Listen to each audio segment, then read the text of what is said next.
Sarah Ferguson's mother left in 1974, and she left clean. No press statement, no book deal, no carefully timed interview with a sympathetic journalist in which the damage was pre-calculated, no photograph released through a publicist showing her looking pained but resolved. She picked Argentina over Hampshire, picked an Argentine polo player over a lifeguards cavalry officer, picked the second half of her life over 19 years of the one she had already built, and then she went. Her daughters were 17 and 14. The world spent the next 25 years talking about Sarah Ferguson instead. The scandals, the photographs, the debt, the weight, the 2010 cash for access sting that ended with her apparently offering to sell introduction to her ex-husband for £500,000 in front of a hidden camera. Fergie, they called her. Sarah became Fergie the way certain women become shorthand, not through any single catastrophic act but through the accumulation of public moments, each one slightly more exposing than the last, until the nickname stops being affectionate and becomes a category. But Susan Barantes, born Wright, formerly Ferguson, the woman who gave birth to Fergie, took the same raw materials, the same class background, the same social competence, the same capacity for wanting more than a respectable English life could deliver, and did something with those materials that her daughter never managed. She got out. Out in the way that means Argentina. Out in the way that means 24 years in Buenos Aires province managing a working estancia without appearing in a single British tabloid. Out in the way that her daughter spent 3 decades trying to achieve and could not. Fergie's scandals are well documented. The photographs published in the Daily Mirror in August 1992, while Sarah was at Balmoral with the royal family, could anchor a separate documentary on their own. But her mother's story is something else. Susan Barantes is the woman Fergie was always reaching toward and never became, the one who chose herself and then lived with that choice, without visible regret, for 24 years, until a car accident in Buenos Aires province ended everything in September 1998. The question worth spending 2.5 hours on, between Sarah Ferguson and her mother, who was actually more ruthless? The answer is not the woman who got caught. July 23, 1986. Westminster Abbey. The building does something particular to every event that happens inside it. The stone alone, medieval and dense with 6 centuries of national ceremony, changes the atmosphere before you have located your seat. You feel the weight of the place before you understand what you are looking at. It is the most effective stage England possesses, and on a July morning in 1986, with 300 million people watching worldwide, it was being used for precisely the purpose it was built for.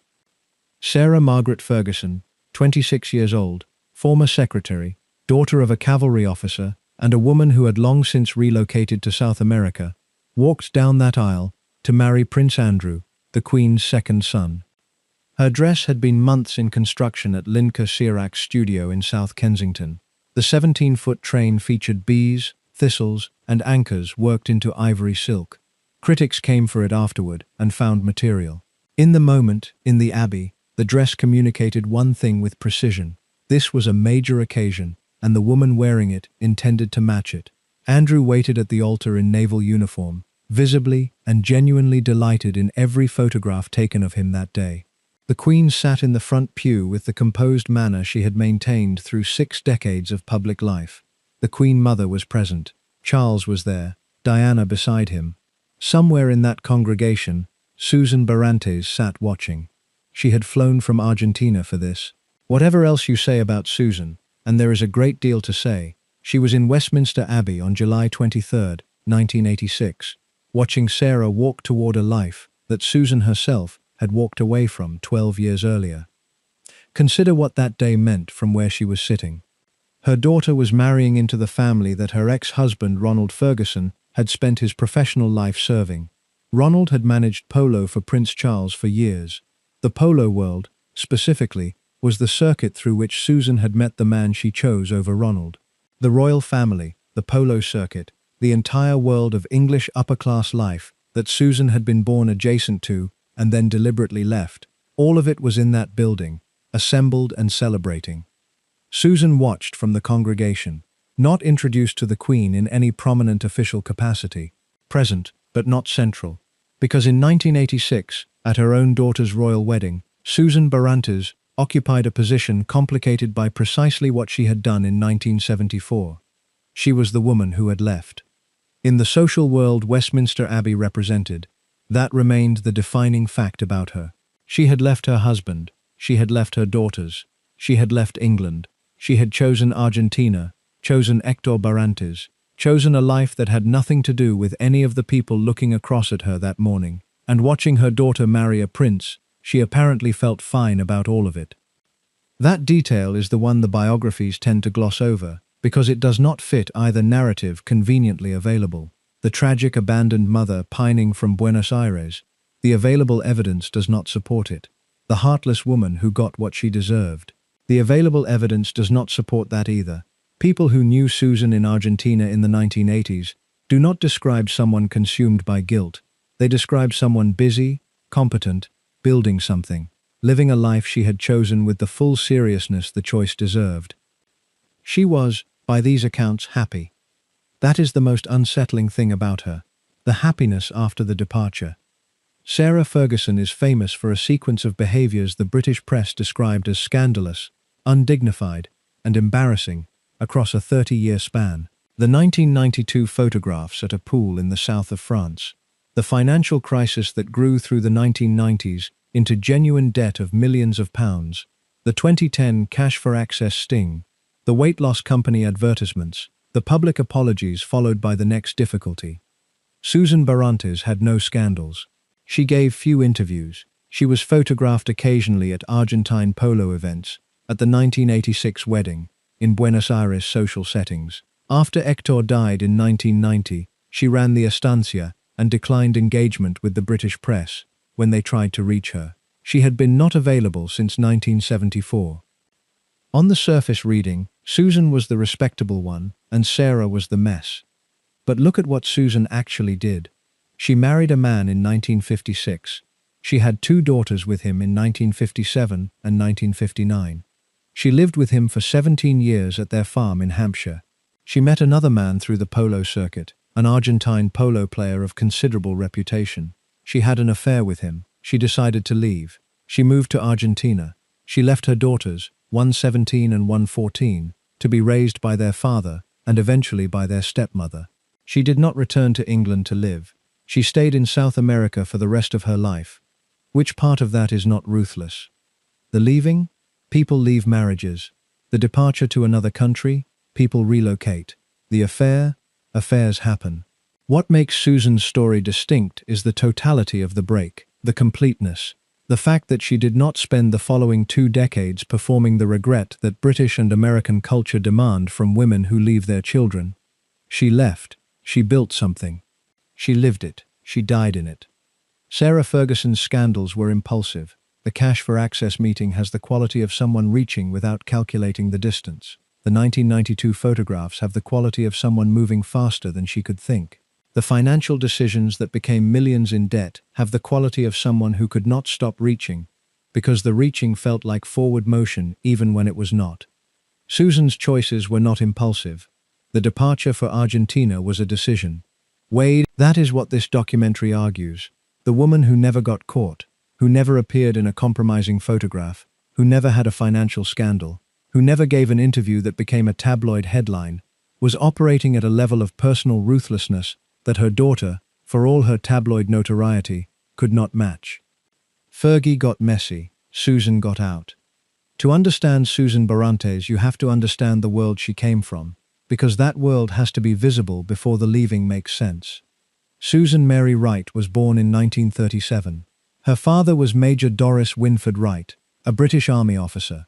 That career path produces a particular kind of household, orderly, formal, bound by expectations about behavior and presentation that function as the civilian version of military discipline. You married appropriately. You raised children appropriately. You kept your difficulties private. You did not trouble the people around you with your internal life. These were the codes Susan grew up inside. Not a hard world, not a cruel one in any obvious sense, but a world with very clear walls.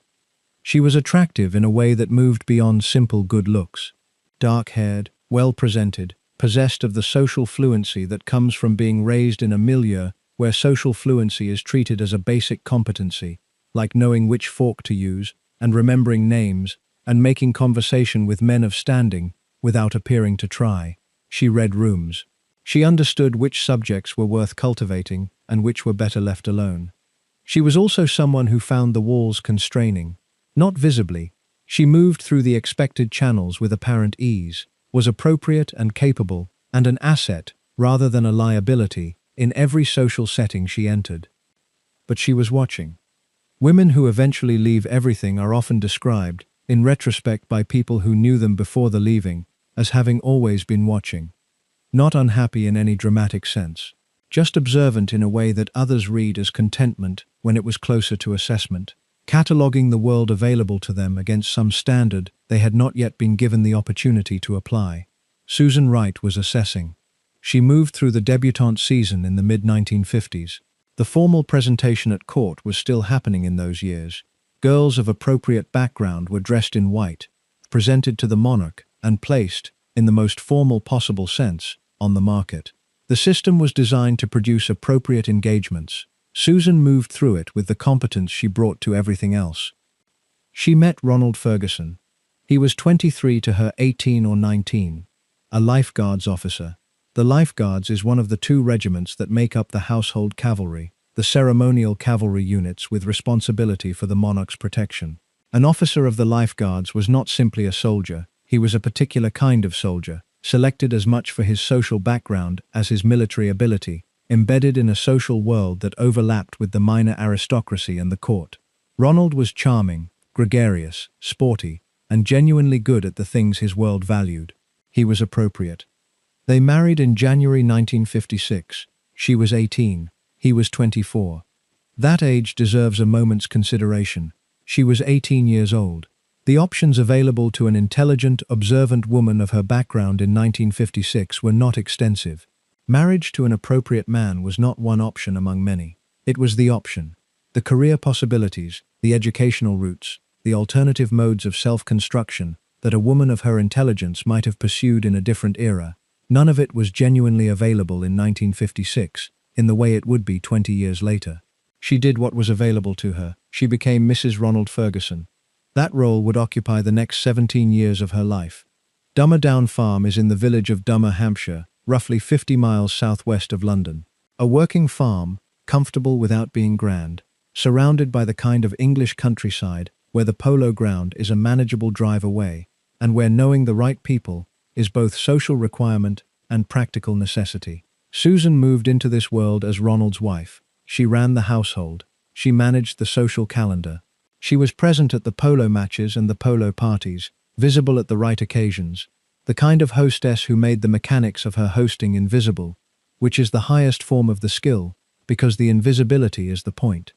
She had Jane in 1957. She had Sarah in October 1959, at the Welbeck Street Clinic in central London.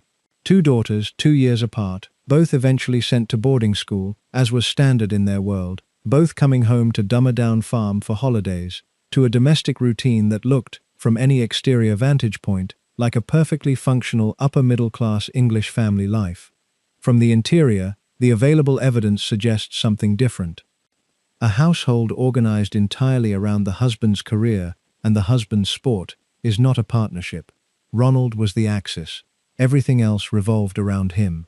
This was not unusual in their world. It was the arrangement, and Susan ran her side of it with the competence that her background and her intelligence produced.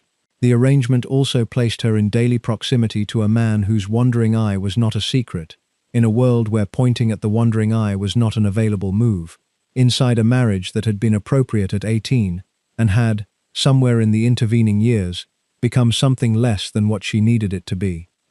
She was watching, she was assessing, and somewhere in the polo circuit that organized the Ferguson household's social life, she encountered Hector Barrantes.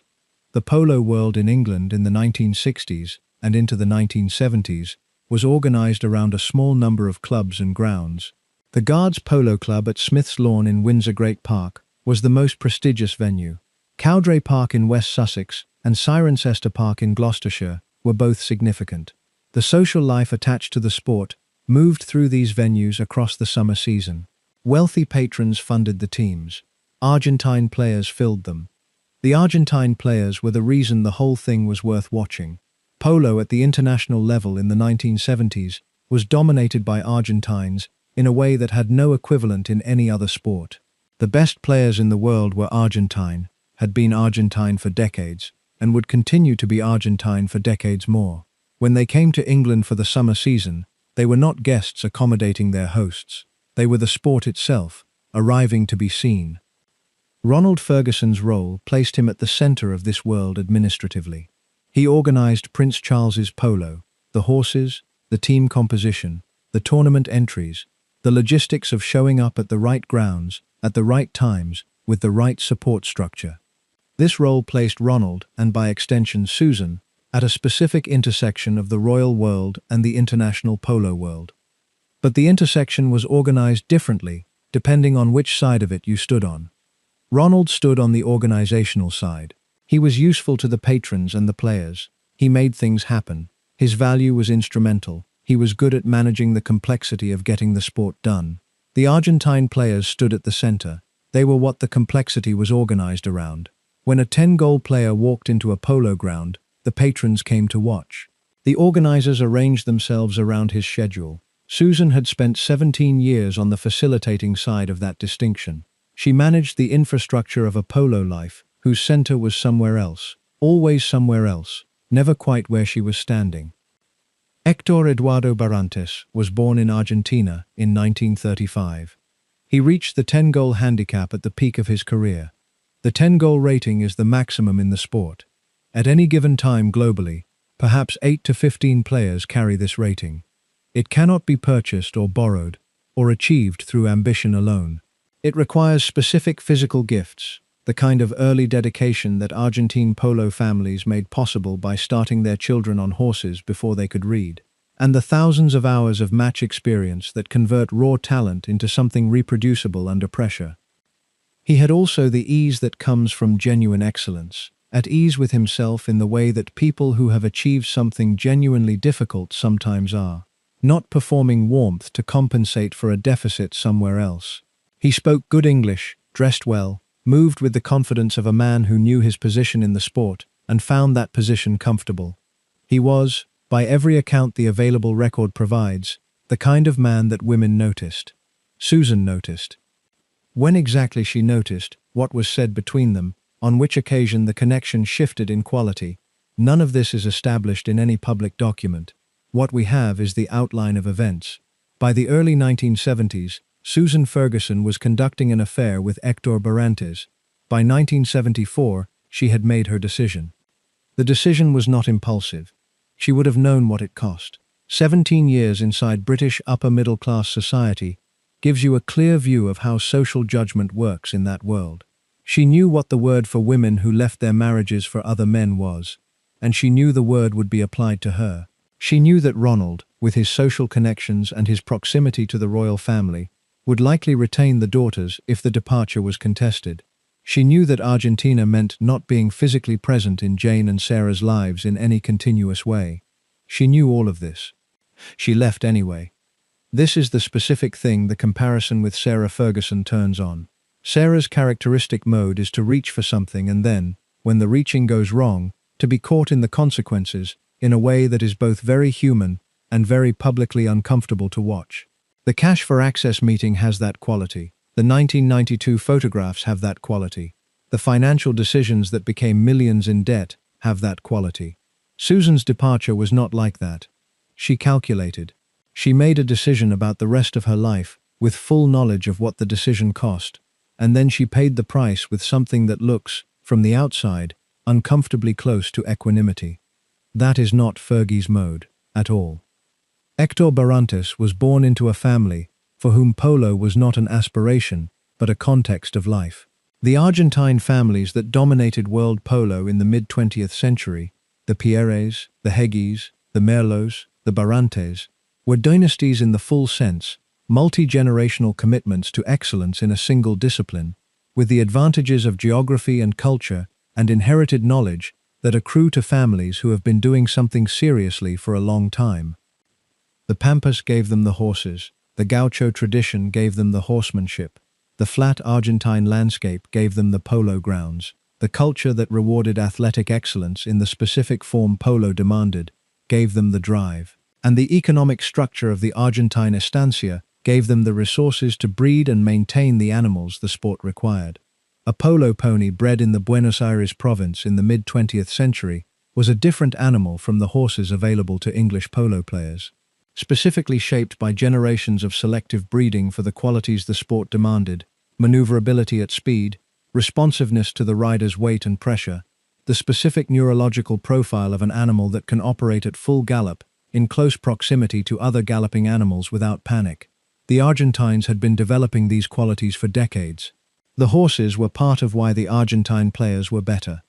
Hector understood horses in the way that people who have grown up around them since early childhood understand them, not as vehicles but as partners, with their own tendencies and responses and capabilities that a good rider learns and works with. His estancia operation included serious horse breeding work, the management of bloodlines intended to produce polo ponies of specific quality. This was not incidental to the polo. The breeding was part of what the polo was for. When Susan encountered him through the English polo circuit in the early 1970s, she was not encountering a world foreign to her. She was encountering the center of a world she had been in for 17 years, always from its organizational edge. Ronald managed polo for a prince. Hector was what that polo was organized around. The difference registered. The accounts of people who later knew them together in Argentina describe a relationship that was genuine rather than purely tactical. Two people with compatible temperaments, a shared seriousness about the horse world, and a kind of mutual recognition that is not easy to achieve or fake. She was not escaping Ronald for a fantasy. She was moving towards something specific and real. The affair began in the early 1970s. By 1974, Susan had made her decision. She would leave Ronald. She would go to Argentina. She understood what the decision meant in full. She was not a person who made decisions without understanding their implications. 17 years inside the British upper middle class had given her a thorough education in how that world processed women who left their marriages for other men. The word was bolter. The bolter was a woman who had broken the fundamental domestic covenant, who had prioritized her own desires over the social and familial structure that depended on women remaining inside it. The bolter was a cautionary tale told at dinner parties, a lesson in what happened to women who forgot what they were for. The bolter lost her social position, her friendships, her standing in the world she had occupied. She was not rehabilitated, she was simply gone from the relevant circles and occasionally referenced when someone wanted to make a point.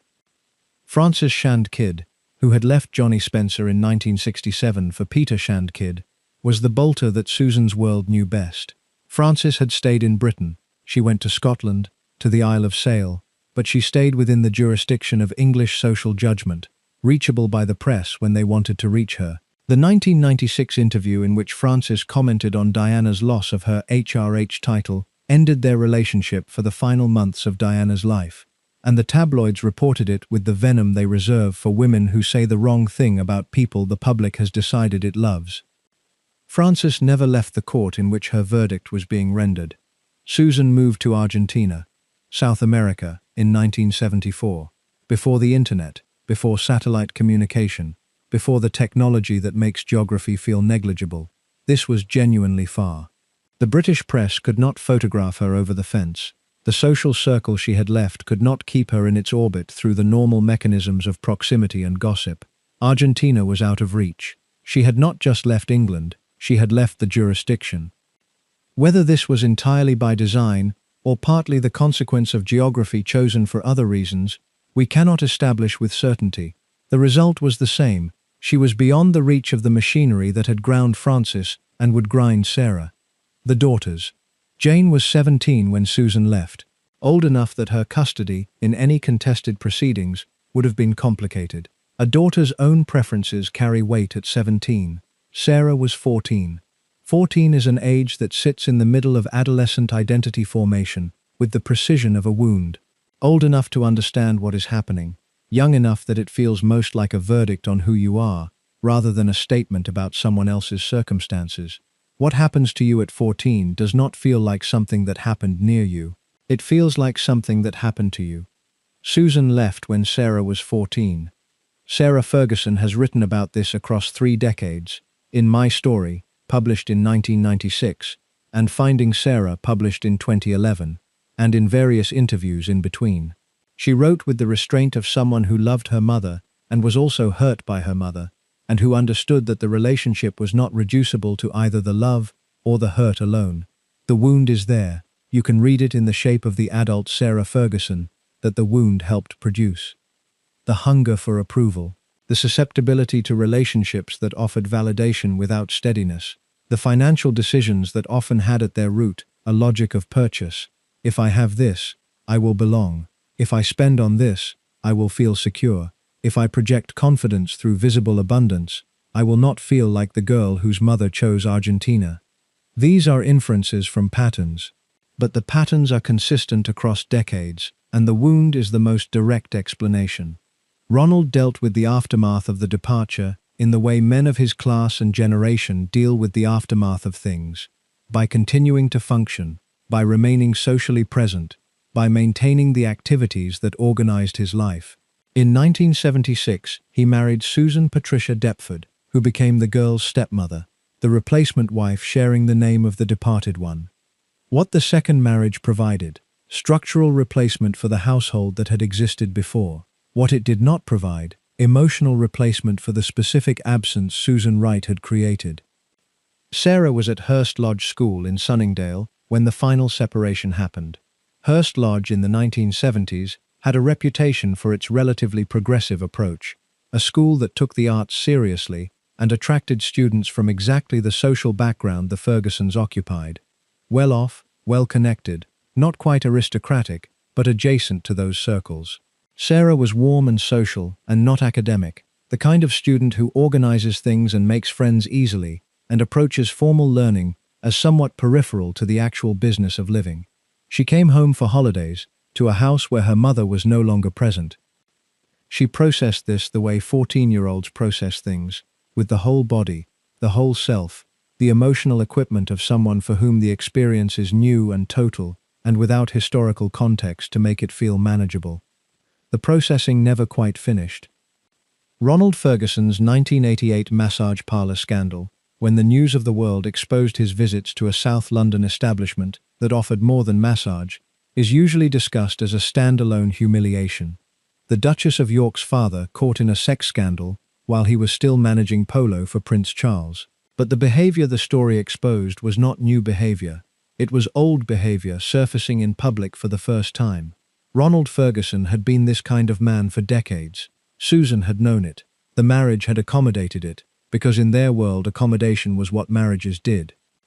What Susan did in 1974 was stop accommodating it. She chose, instead, a man whose excellence was real and whose world was organized around what he could do, rather than around what his connections could provide for him.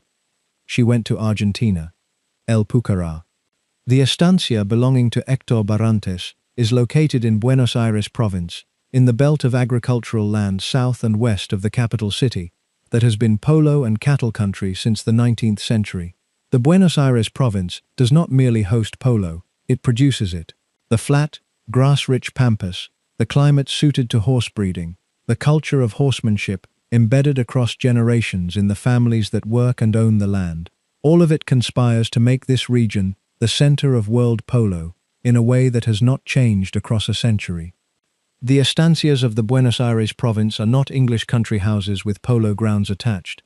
They are working agricultural operations, serious in their primary function of cattle and horse production, with the polo grounds present because the horses bred here need somewhere to be tested, and the players who breed and train them need somewhere to play. The polo is not decoration, it is what the enterprise is partly for. Susan arrived into this world in 1974 and made herself at home in it. She had spent 17 years in England as the polo manager's wife, the peripheral position, the woman who organized the social side of a polo life her husband's career required.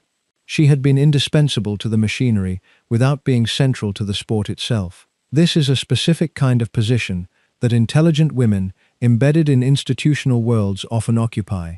They make it work. They maintain the relationships. They are essential. and they receive almost no credit.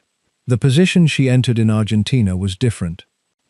As Hector Barrantes' partner, and eventually his wife, Susan was no longer adjacent to the center of the polo world. She was with someone who was at the center of it, by athletic achievement rather than organizational usefulness. In Argentine polo society, the players with the highest handicaps are not the servants of wealthy patrons. They are what the wealthy patrons come to see. The social gravity runs toward them, not from them. Susan had moved from managing the gravity to living at its source. The management of the estancia required real organizational ability. Horse breeding for polo is not a casual enterprise. The selection of bloodlines, the management of the breeding calendar, the training of young horses, the coordination of veterinary and exercise programs that produce a polo pony capable of performing at the highest level, all of this requires knowledge, sustained attention, and the organizational capacity that Susan had spent 17 years developing in Hampshire. The scale was different, the context was different, the underlying skill set translated. People who knew Susan Barrantes in Argentina across the 1970s and 1980s consistently describe a woman who was in her element, capable, present, engaged, doing what she had decided to do, in the way she had decided to do it, in the place she had chosen. Whatever internal weather accompanied this, she did not make it the business of the people around her. This is characteristic Susan throughout the record. Her emotional life was not publicly available. She managed it, and the management apparently allowed her to function at full capacity in the life she had chosen. The relationship with her daughters continued, not thrived, continued, at the temperature that long-distance relationships maintain when both parties are committed to the relationship's existence but cannot be physically present to tend it in the ordinary ways. Jane and Sarah visited Argentina. The visits were real, and Sarah has spoken of them with genuine warmth. The estancia provided something England could not, a space where Sarah could be with her mother without the social freight of the royal world or the tabloid world or any of the other worlds that organized her English life. At El Pucará, in Buenos Aires province, you could just be Susan Barrantes' daughter. But the visits were visits. They ended. Sarah got on the plane back to England. Susan stayed. The asymmetry is what mattered. The love was genuine on both sides, in the ways available to both parties given the geography. The asymmetry was who was home and who was passing through. For Sarah, the visit to Argentina was a pilgrimage. For Susan, it was Tuesday. The years between Susan's arrival in Argentina in 1974 and the mid-1980s were not simple ones in that country. The military junta that seized power in March 1976 conducted the dirty war, La Guerra Sucia, with a systematic brutality that killed between 9,000 and 30,000 people by various estimates. The disappeared became one of the defining horrors of 20th century South America. People taken in the night by government agents and never seen again, their families left without information or recourse. The state operated a program of deliberate terror against its own citizens on a scale that was largely invisible to the international press while it was occurring. The estancias of the Buenos Aires province were not in general the primary arena of this violence. The wealthy landowning class was not typically among the junta's targets, but the violence was a fact of Argentine life across those years, not distant from the estancias in any moral sense, even if it was distant geographically. Susan stayed. When the Falklands War erupted in April 1982 and lasted until June of that year, Susan Barrantes was a British citizen living in Argentina during a war between her birth country and her adopted country. Argentina lost. The defeat accelerated the end of the junta. For a British woman on an Argentine estancia in April, May, and June 1982, the situation required a specific kind of social management skill. The war was not abstract. It was the social context in which every conversation happened and every relationship was conducted for 10 weeks. She stayed through the Falklands. She stayed through the return to democracy in 1983. She stayed through Argentina's persistent economic turbulence. She stayed because she had decided that this was her life, that this was where she lived, and she was not going to revise that decision because the context became complicated. By the mid-1980s, with the political situation stabilized, Susan was in her late 40s, running an estancia with Hector, embedded in Argentine polo society in her own right. not simply as Hector's wife, but as someone whose competence and presence had established her independently.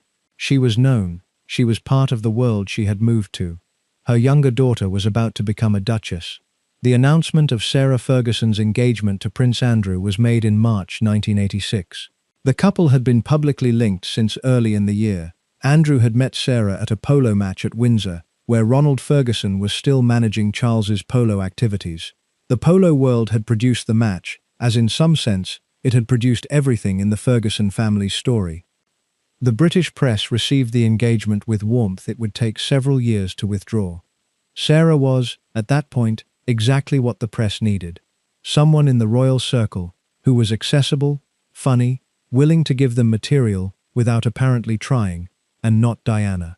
Not Diana in the sense that Diana had become too iconic, too much a figure of national reverence for the tabloids to have fun with, in the way they found fun with Sarah. Sarah gave them fun. The wedding on July 23, 1986, was the occasion that opened this documentary. Ronald Ferguson walked Sarah down the aisle of Westminster Abbey. He had maintained his relationship with his daughters through the years since Susan's departure, had been physically present in their lives, in the way that Susan had not been, and on that July morning, he fulfilled the formal function of the father of the bride, in the building where the British royal family had been marrying for centuries. His role was official, expected, part of the ceremony's script. Susan was in the pews. After the ceremony, after the celebrations, after the formal events of the day had concluded, she flew back to Argentina. She returned to the estancia. She returned to Hector and the horses and the pampas and the life she had built. She did not move back to England to be closer to her daughter, who had just become the Duchess of York. The Duchess of York years, from 1986 to 1992, were years of genuine popularity, followed by catastrophic public deterioration. And the deterioration is more important to this story than the popularity, because the deterioration reveals the wound. Sarah was beloved initially, warm, funny, irreverent in a way the royal world appeared to need. The comparison with Diana was inescapable, but Sarah's appeal was real on its own terms. She was accessible where the rest of the royals were formal, accessible where they were remote, visibly trying to get things right in a world that was visibly difficult, and the public responded to that. The marriage to Andrew was troubled from structural causes that no amount of personal goodwill between the two of them could resolve. Andrew's naval career placed him at sea for significant portions of each year.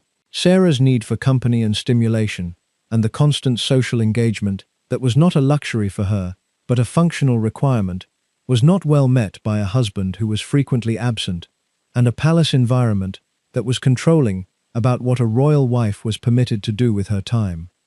The palace as an institution was not set up to support Sarah Ferguson.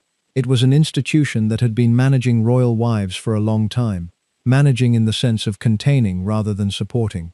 The management model was one of expectation and constraint. This is what a royal wife does. This is what she does not do. This is the schedule. These are the acceptable behaviors. The model did not include mechanisms for attending to whether the person being managed was actually all right. Sarah was not all right in the years between 1988 and 1992. She had Princess Beatrice in August 1988. She had Princess Eugenie in March 1990. She was doing what the world expected, producing children, attending public events, fulfilling the functions of a royal wife. She was doing all of this against a growing background of loneliness and financial anxiety, and the specific isolation of someone who is surrounded by people and attention, and who is, for all of that, not being seen. The financial anxiety was real, and it grew. The Duchess of York occupied a position that required a certain level of expenditure, and that was not funded at a level matching those requirements.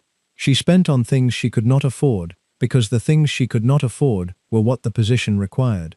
The gap between what she needed to spend to function in the role and what she had available to spend grew over time, and the growing gap was not addressed by anyone whose job it might have been to address it, because the palace's job was management and containment rather than support.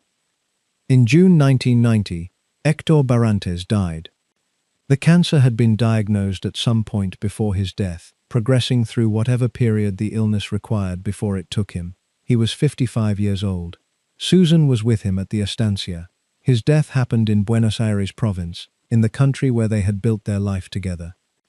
He was gone, the person she had left England for, the man whose excellence in the sport she loved had represented something she needed and could not find in Hampshire, the partner in the Argentine life she had built at the cost of everything she had in England, gone at 55. A woman of lesser commitment to the choice she had made in 1974 would have returned to England at this point. The specific reason for being in Argentina was gone. Her daughters were in England, her grandchildren were in England. The estancia could be sold or managed remotely. The social world in England had changed in 16 years, but was not entirely inaccessible. The daughters would have welcomed proximity. She stayed. She ran the estancia after Hector's death.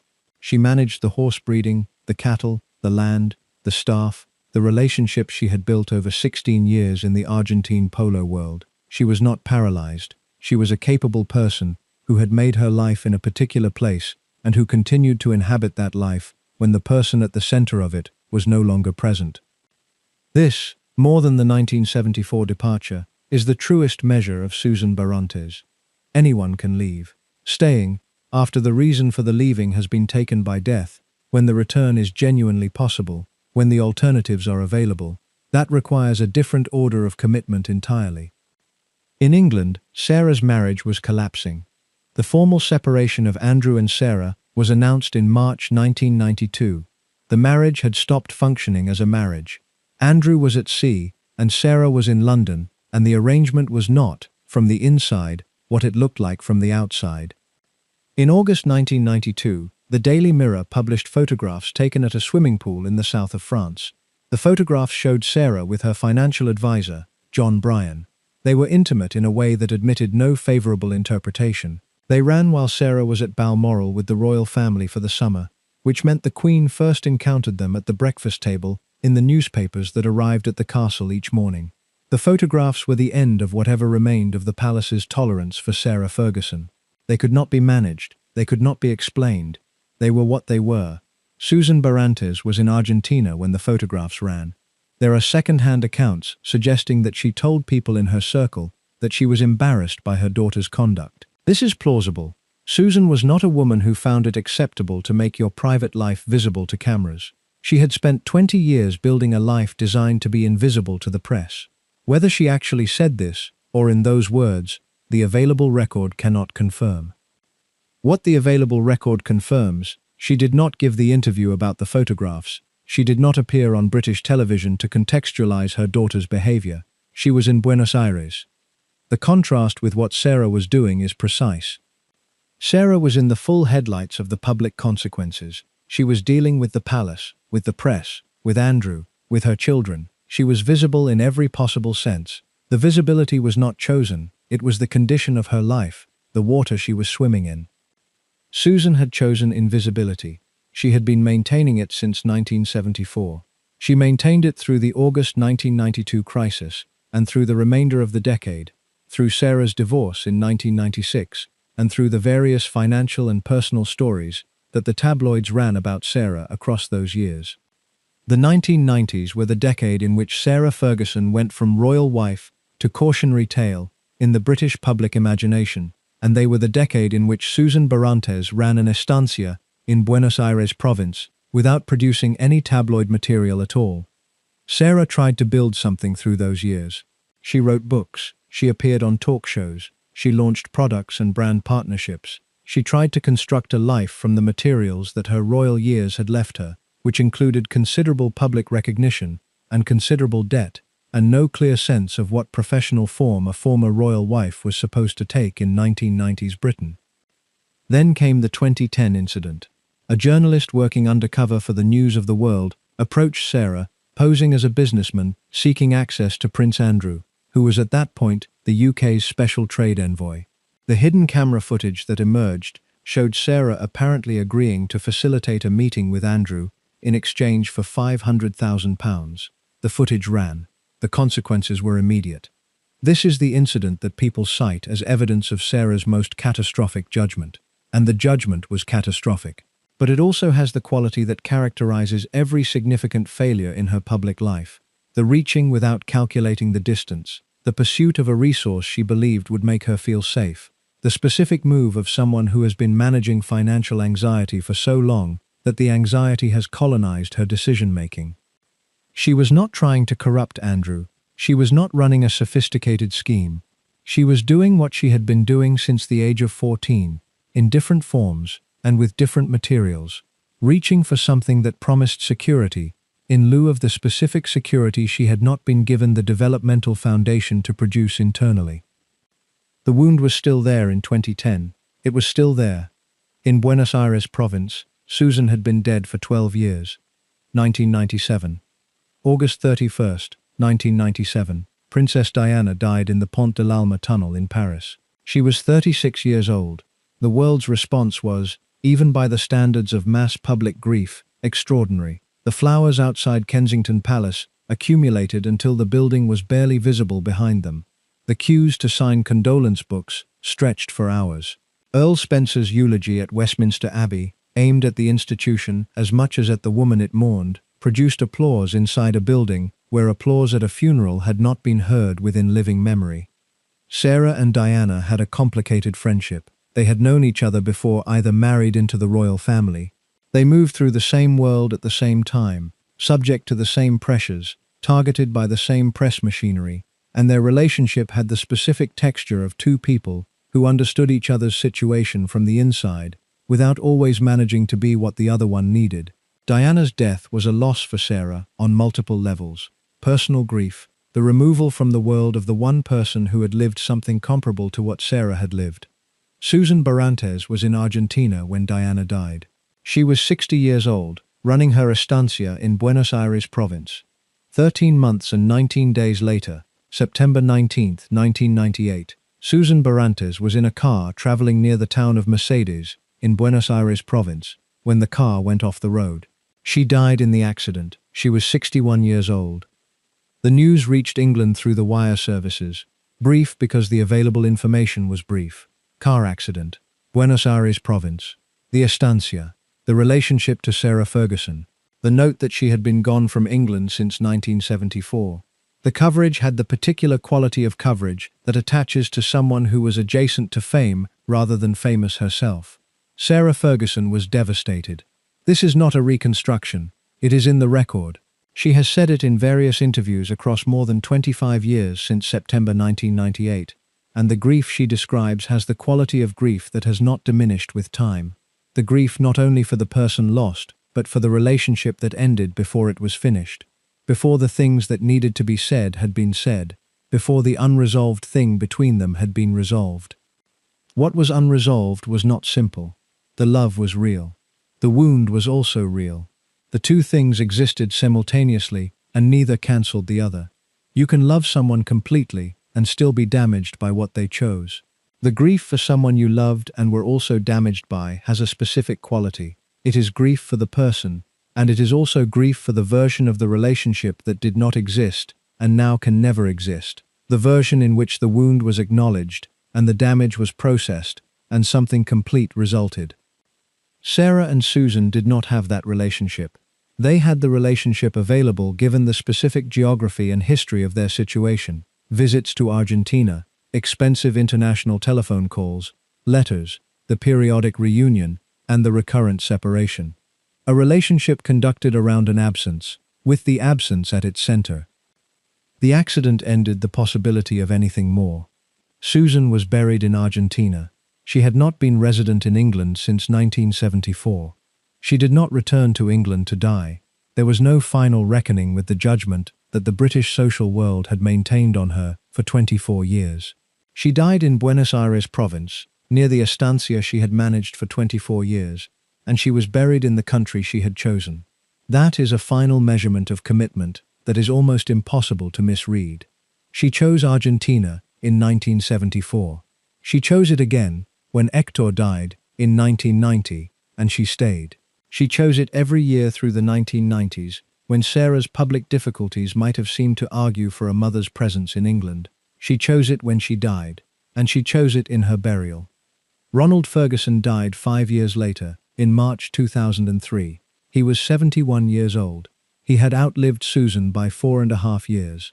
His final years had not been easy. The 1988 scandal had permanently altered his relationship with the royal world that had organized his professional life. His health had been difficult, and he had the experience common to men of his background, of watching the world he had been formed to occupy transform around him in ways he had not anticipated. He had also watched his daughter become one of the most recognized women in the world, for reasons that were complicated and not always flattering, and he had maintained his relationship with Sarah through all of it. He was there. He had walked Sarah down the aisle in 1986. He had been present when Beatrice and Eugenie were born. He stayed in England and remained present in the specific way that physical presence makes possible. Two parents, two completely different modes of inhabiting parenthood. Jane Ferguson, who was 17 when Susan left, has led an adult life of conspicuous and deliberate privacy. She has not given the interviews, written the books, or appeared on talk shows. She has, by the available evidence, chosen the version of her mother's approach available to someone who remained in England. She became unreachable not through geography, but through discipline. Sarah Ferguson, who was 14 when Susan left, has led one of the most publicly documented adult lives of anyone in her social position in the late 20th and early 21st centuries. She has been visible at every point. She has given the interviews, she has written the books, she has made the television appearances, she has been, with a consistency that amounts to a form of compulsion, public. The privacy and the publicity, the staying away and the staying visible. Both daughters, shaped by the same original absence. Sarah Ferguson's grandchildren, Beatrice and Eugenie, daughters of Sarah and Andrew, have managed their adult lives with considerably more steadiness than either of their parents. They have maintained dignified public profiles. They have not, so far, provided the tabloids with material comparable to what surrounded their parents. Whether this is the next generation successfully breaking the pattern, or the luck of different temperaments meeting different circumstances, we cannot say. What we can say, the pattern had to end somewhere. There are two kinds of ruthlessness, and this documentary has been moving between them. The first is the ruthlessness of visibility, doing something regardless of what other people think, pursuing what you want in full public view, declining to perform the contrition that society expects. Sarah Ferguson does not have this kind of ruthlessness. If she did, she would not apologize. She apologizes constantly, persistently, across decades, and the apologies have the quality of genuine contrition rather than performed remorse. She actually regrets the things she has done, and she is constitutionally incapable of pretending otherwise for more than a limited period. The second kind is the ruthlessness of consistency, maintaining a decision you have made regardless of the cost to other people, regardless of the guilt the decision produces, regardless of the pressure from the world around you to reconsider, regardless of how the people you have hurt are doing. This is quieter. It does not require a single dramatic act. It requires the daily renewal of a decision made years ago, the decision not to go back, not to reverse, not to make the move that would restore the relationships the original decision damaged. Susan Barantis had this kind of ruthlessness in full. She renewed the decision not to return to England every year from 1974 to 1998. She renewed it when Hector died, and going back became possible. She renewed it when Sarah's marriage was falling apart, and her presence in England might have been useful, or at least comforting. She renewed it when the grandchildren were born. 24 years of renewal. You could argue that Susan's ruthlessness is worse, in moral terms, than Sarah's. The harm that Susan's consistency did to her daughters accumulated across decades rather than arriving in a single public crisis. Sarah's scandals were spectacular but bounded. The crisis happened, it was managed or not managed, Sarah moved forward. Susan's consistent choice to stay in Argentina was not a crisis. It was a permanent condition that reorganized Sarah's life, permanently from the age of 14 onward. The harm was continuous. Whether that makes it worse is a moral judgment rather than a factual one. What is factual? The harm was sustained across 24 years without apparent diminution of the choice that produced it. Susan had a version of self-possession that was internal, self-generated, not dependent on external confirmation. She knew what she wanted. She took it. She did not then need the people around her to confirm that taking it was correct. The decision was made. She was going to Argentina. That was correct because she had decided it was correct. Sarah needed validation of every decision she made. The relationship between her and the cameras, which is one of the defining relationships of her adult public life, is the relationship of someone who has spent decades asking the world whether she is enough and interpreting the world's answer as more conditional than she hoped. That specific hunger comes from somewhere. It comes from the girl who was 14 years old when the most important person in her life chose Argentina. When your mother leaves at that age, and leaves for a choice that has nothing to do with you, what you learn at the most basic level is that your existence is not inherently sufficient to make the important people stay, that you need to do something, be something, offer something, earn your right to be attended to, that the attention of others is not given freely, but must be obtained through performance, through visibility, through the specific work of being interesting enough, engaging enough, visible enough, to warrant someone looking. Susan created that wound in Sarah, and then Susan, across 24 years of life in Buenos Aires province, demonstrated by the texture of her own life what the alternative to the wound looked like. She had made her choice. She was living it. She was certain of it in the way that people are certain of things they have decided without requiring anyone else's agreement. Sarah watched her mother be certain, on the estancia visits, in the periodic contact across the years. She watched her mother be certain, and she tried to understand where the certainty came from, and she could not find the equivalent certainty in herself. The certainty, for Susan, came from having made the choice and held it. It was the product of the holding. Susan was certain because she had held the same decision for long enough that it had become not a choice, but a fact. Sarah could not hold a choice long enough for it to become a fact. Every choice she made was vulnerable to the pressure of external judgment, the judgment of the palace, the press, the public, the people around her who had opinions. Every choice that was vulnerable to that pressure eventually cracked under it. Frances Shand Kidd, Diana's mother, also left a first marriage in the late 1960s for another man. Frances stayed in Britain, went to Scotland, remained inside the jurisdiction of the social world that had judged her. She spent subsequent years managing the label that her departure had earned her, working with the HCPT pilgrimage charity, taking disabled children to Lourdes, converting to Catholicism, doing the quiet, serious work of someone who understands that she has done something that requires being worked off. Whether Frances thought of it as penance is not documented, but the structure of her later life has the shape of penance, public failure, then quiet service. Susan did not do penance. She built an estancia. She managed no label. She performed no contrition. She made no gestures toward the British social world that had rendered its verdict on her, and maintained that verdict for 24 years. She was in Buenos Aires province. The verdict was in Britain. The distance between them was 14,000 kilometers, and she had not shortened it by a single one. Two women who left, two entirely different responses to the leaving, two daughters who became the most photographed women of their respective generations, and who both carried, across their public lives, the specific weight of what the leaving had done to them. The comparison between the mothers comes down to this. Frances managed her departure publicly, inside the jurisdiction, with the moral seriousness of someone who understood the cost of what she had done and tried to address it. Susan made her departure privately, outside the jurisdiction, without the moral seriousness about the cost that characterizes someone who has decided that the cost is something other people will pay. Both mothers were ruthless. Susan was more ruthless because her ruthlessness required less maintenance. Frances had to work at it. Susan stayed in Argentina. That is the whole argument, finally, in its simplest form. Susan Barrantes chose Argentina in 1974. She did not unchoose it for 24 years. The daughter, whose formation that choice damaged, became Fergie, which is one of the most extensively documented public identities of the late 20th century.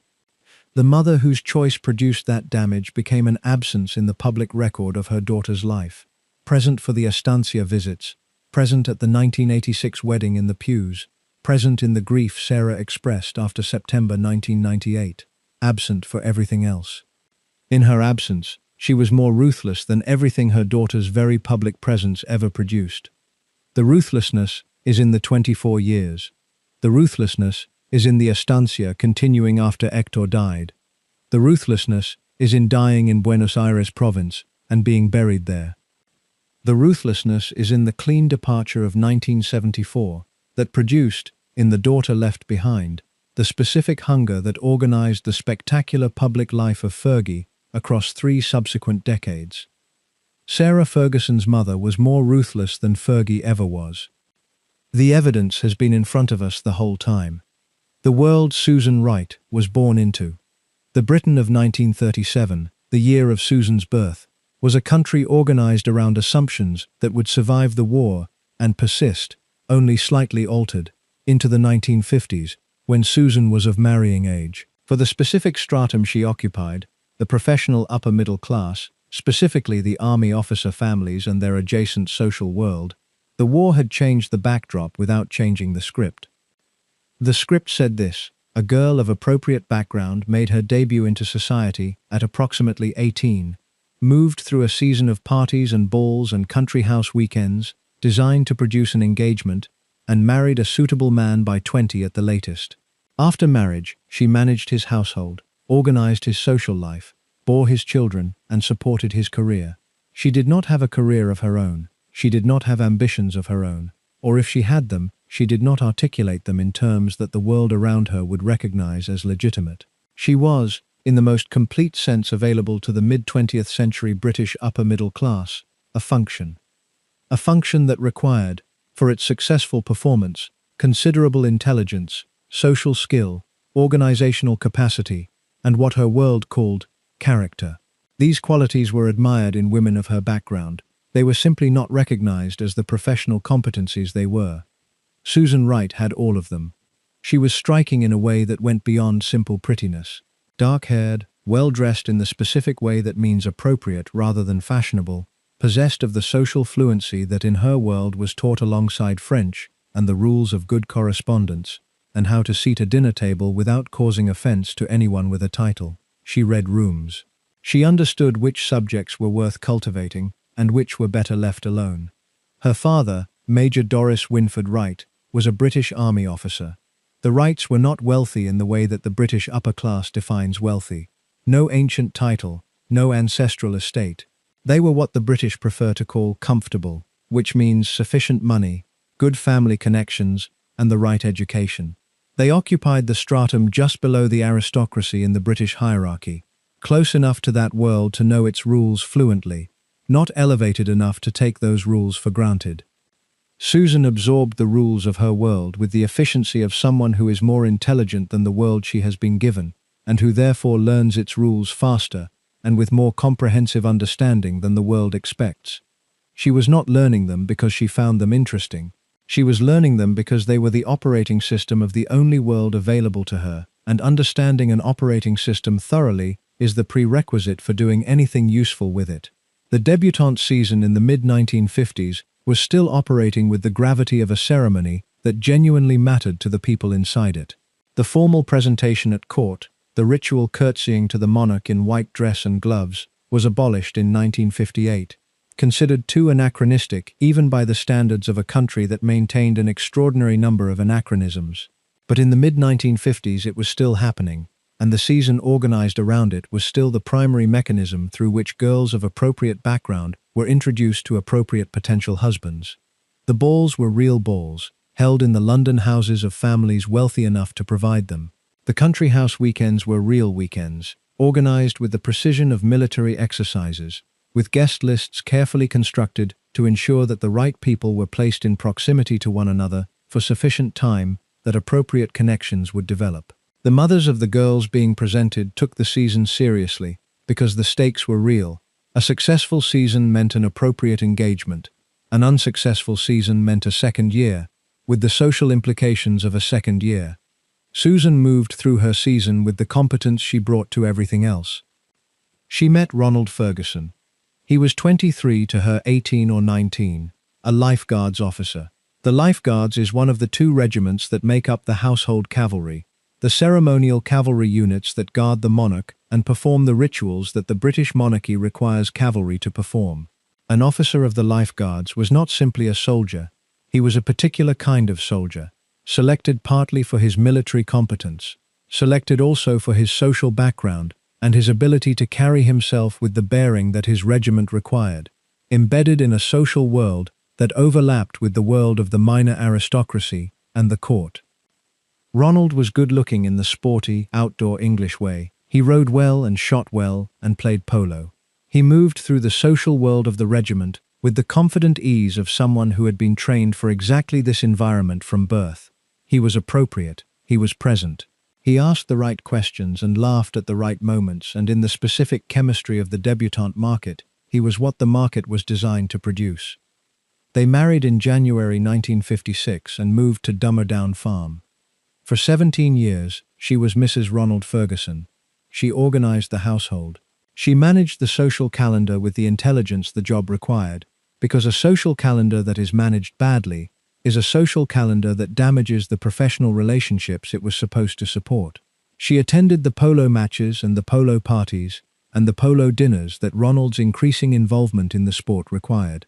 She was present at the right occasions, the kind of hostess who made the mechanics of her hosting invisible, which is the highest form of the skill, because the invisibility is the point. She had Jane in 1957. She had Sarah in October 1959, at the Welbeck Street Clinic in central London. 2 daughters, 2 years apart, both eventually sent to boarding school, both coming home to Gordonstoun Farm for holidays, to a domestic routine that looked, from any exterior vantage point, like a perfectly functional, upper-middle-class English family life. From the interior, the available evidence suggests something different. The Ferguson household in the 1960s and early 1970s was organized around Ronald's polo activities in the way that households in their social world were typically organized around the husband's professional life. He was the axis, and everything else revolved around him. This was not unusual. It was the arrangement. Susan ran her side of the arrangement with the competence that her background and her intelligence produced. The arrangement also placed her in daily proximity to a man whose wandering eye was not a secret, in a world where pointing at the wandering eye was not an available move, inside a marriage that had been correct at 18, and had, somewhere in the intervening years, become something less than what she needed it to be. She was watching. The watching had a quality of sustained inventory. She was cataloguing the world available to her against some internal standard she had not yet been given the opportunity to apply. The polo world was worth cataloguing. It connected England to Argentina through the specific mechanism of a sport that required the best Argentine players to come to England every summer, and those players arrived with the ease of people who knew their own value. The English polo world received them with the mixture of genuine admiration and social management that the British bring to situations where the people they are hosting are better at the thing being done than the hosts are. The Argentine players were the event. The English players, the patrons, the organizers, all of this existed in some sense to enable the Argentines to play. Ronald was one of the organizers. His role near Prince Charles placed him at the center of the English polo world's most prestigious operations. Susan was the polo manager's wife. That position is worth examining. The polo manager's wife in the 1970s English polo world occupied a position that required considerable intelligence and produced almost no recognition. She maintained the social relationships that Ronald's professional role required. She received the players and the patrons and their wives at Dummer. She organized the dinners and the drinks parties and the Sunday lunches that were the social glue of the polo world, ensuring that the relationships Ronald's job depended on were maintained at the warmth they required. She knew which Argentine players preferred what food, and which English patrons were sensitive about which topics and which combinations of people at the same dinner table were likely to produce problems. She did all of this with apparent ease, and she did it in a world where the person who actually played polo at the highest level, the person who was the reason the whole operation existed, occupied a position of glamour and admiration that she, as the manager's wife, did not come close to. She had watched, for 17 years, from the organizational edge of a world whose center was somewhere else. The polo world as connector. The British polo season runs from April to September, organized around the major grounds and the tournament calendar that has been evolving since the sport arrived in England in the 1870s. The social life attached to the sport is elaborate, organized, and intensely personal in the way that the social lives of competitive worlds always are. You see the same people at the same grounds for months at a time, and the relationships that develop have the particular intensity of relationships formed inside a shared obsession. The Guards Polo Club at Smith's Lawn in Windsor Great Park is the most prestigious venue. The land sits within the Great Park itself, visible from the Long Walk, ringed by the specific kind of institutional greenness that public parkland in England achieves. Matches at Smith's Lawn in high season draw a crowd that is not a football crowd, not a cricket crowd. It is specifically the kind of crowd that attends when the thing happening is something they genuinely know about and are genuinely watching. People who can see what a 10-goal player does that a 4-goal player cannot. People who know the handicap system and can explain to you why the handicap system is the cleverest mechanism in sport. The Argentine players at the top of the handicap system were at their most visible at Smith's Lawn. When Hector Barrantes was playing in England, Smith's Lawn was one of the places he played. Watch a 10-goal player in a full match and you begin to understand why Susan noticed him. The sport at that level moves at a pace that makes the distances involved seem wrong, horses galloping flat at speeds that make the tactical calculations required in fractions of a second feel impossible, and the best players making those calculations and executing them with a precision that does not look like calculation at all. It looks like instinct. The horse and the player and the mallet appear to be one continuous instrument, being played by someone who is not thinking about playing it, someone for whom all the thinking has been absorbed into the body so completely that it no longer requires the mind. Hector Barrantes at his peak gave that impression. He was born in 1935 in Argentina, into a family for whom polo was not a hobby, acquired in adulthood, but a language learned from birth. The Argentine families that dominated world polo in the mid-20th century were dynasties in the full sense, multi-generational commitments to excellence in a single discipline, with the advantages of geography and culture and inherited knowledge that accrue to families who have been doing something seriously for a long time. The Pampas gave them the horses. The gaucho tradition gave them the horsemanship. The flat Argentine landscape gave them the polo grounds. And the economic structure of the Argentine estancia gave them the resources to breed and maintain the animals that the sport required.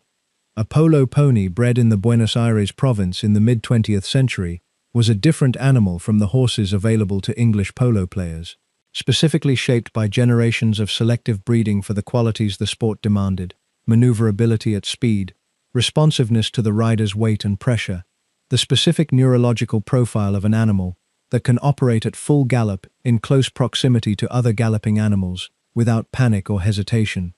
The Argentines had been developing these qualities for decades. The horses were part of why the Argentine players were better. Hector understood horses in the way that people who have grown up around them since early childhood understand them, not as vehicles but as partners, with their own tendencies and responses and capabilities that a good rider learns and works with. His estancia operation included serious horse breeding work, the management of bloodlines intended to produce polo ponies of specific quality. This was not incidental to the polo. The breeding was what the polo was for. He came to England for the summer seasons across the years. The international polo circuit in the 1970s required Argentine players to be in England from approximately April through August, and the social world that organized itself around the sport required them to attend the dinners and the parties and the country house weekends that were its social glue. Hector moved through this world with the ease of someone who was comfortable in it without being dependent on it. He was a guest in England.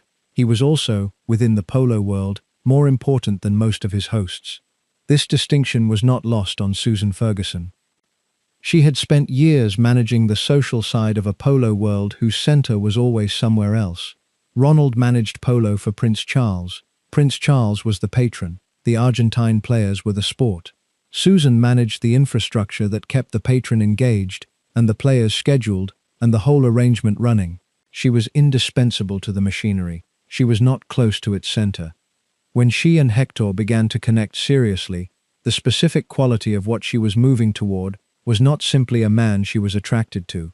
It was a position in the polo world that was intrinsic rather than instrumental. Hector's standing did not depend on being useful to someone with more power. It depended on his own excellence, which was not contingent on anyone else's continued goodwill.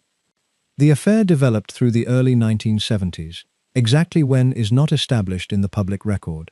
What is established is the sequence: connection formed, Affair conducted. Decision made. By 1974, Susan Ferguson had decided to leave her marriage and go to Argentina. She understood what the decision meant in full. 17 years inside the British upper middle class had given her a thorough education in how that world processed women who left their marriages for other men. Frances Shand Kidd had left Johnny Spencer in 1967. The consequences for Frances were not abstract examples Susan was learning from in a classroom. Frances Shand Kidd was a real woman whose departure from a real marriage in a real social circle had produced real consequences that were discussed in the circles Susan moved through.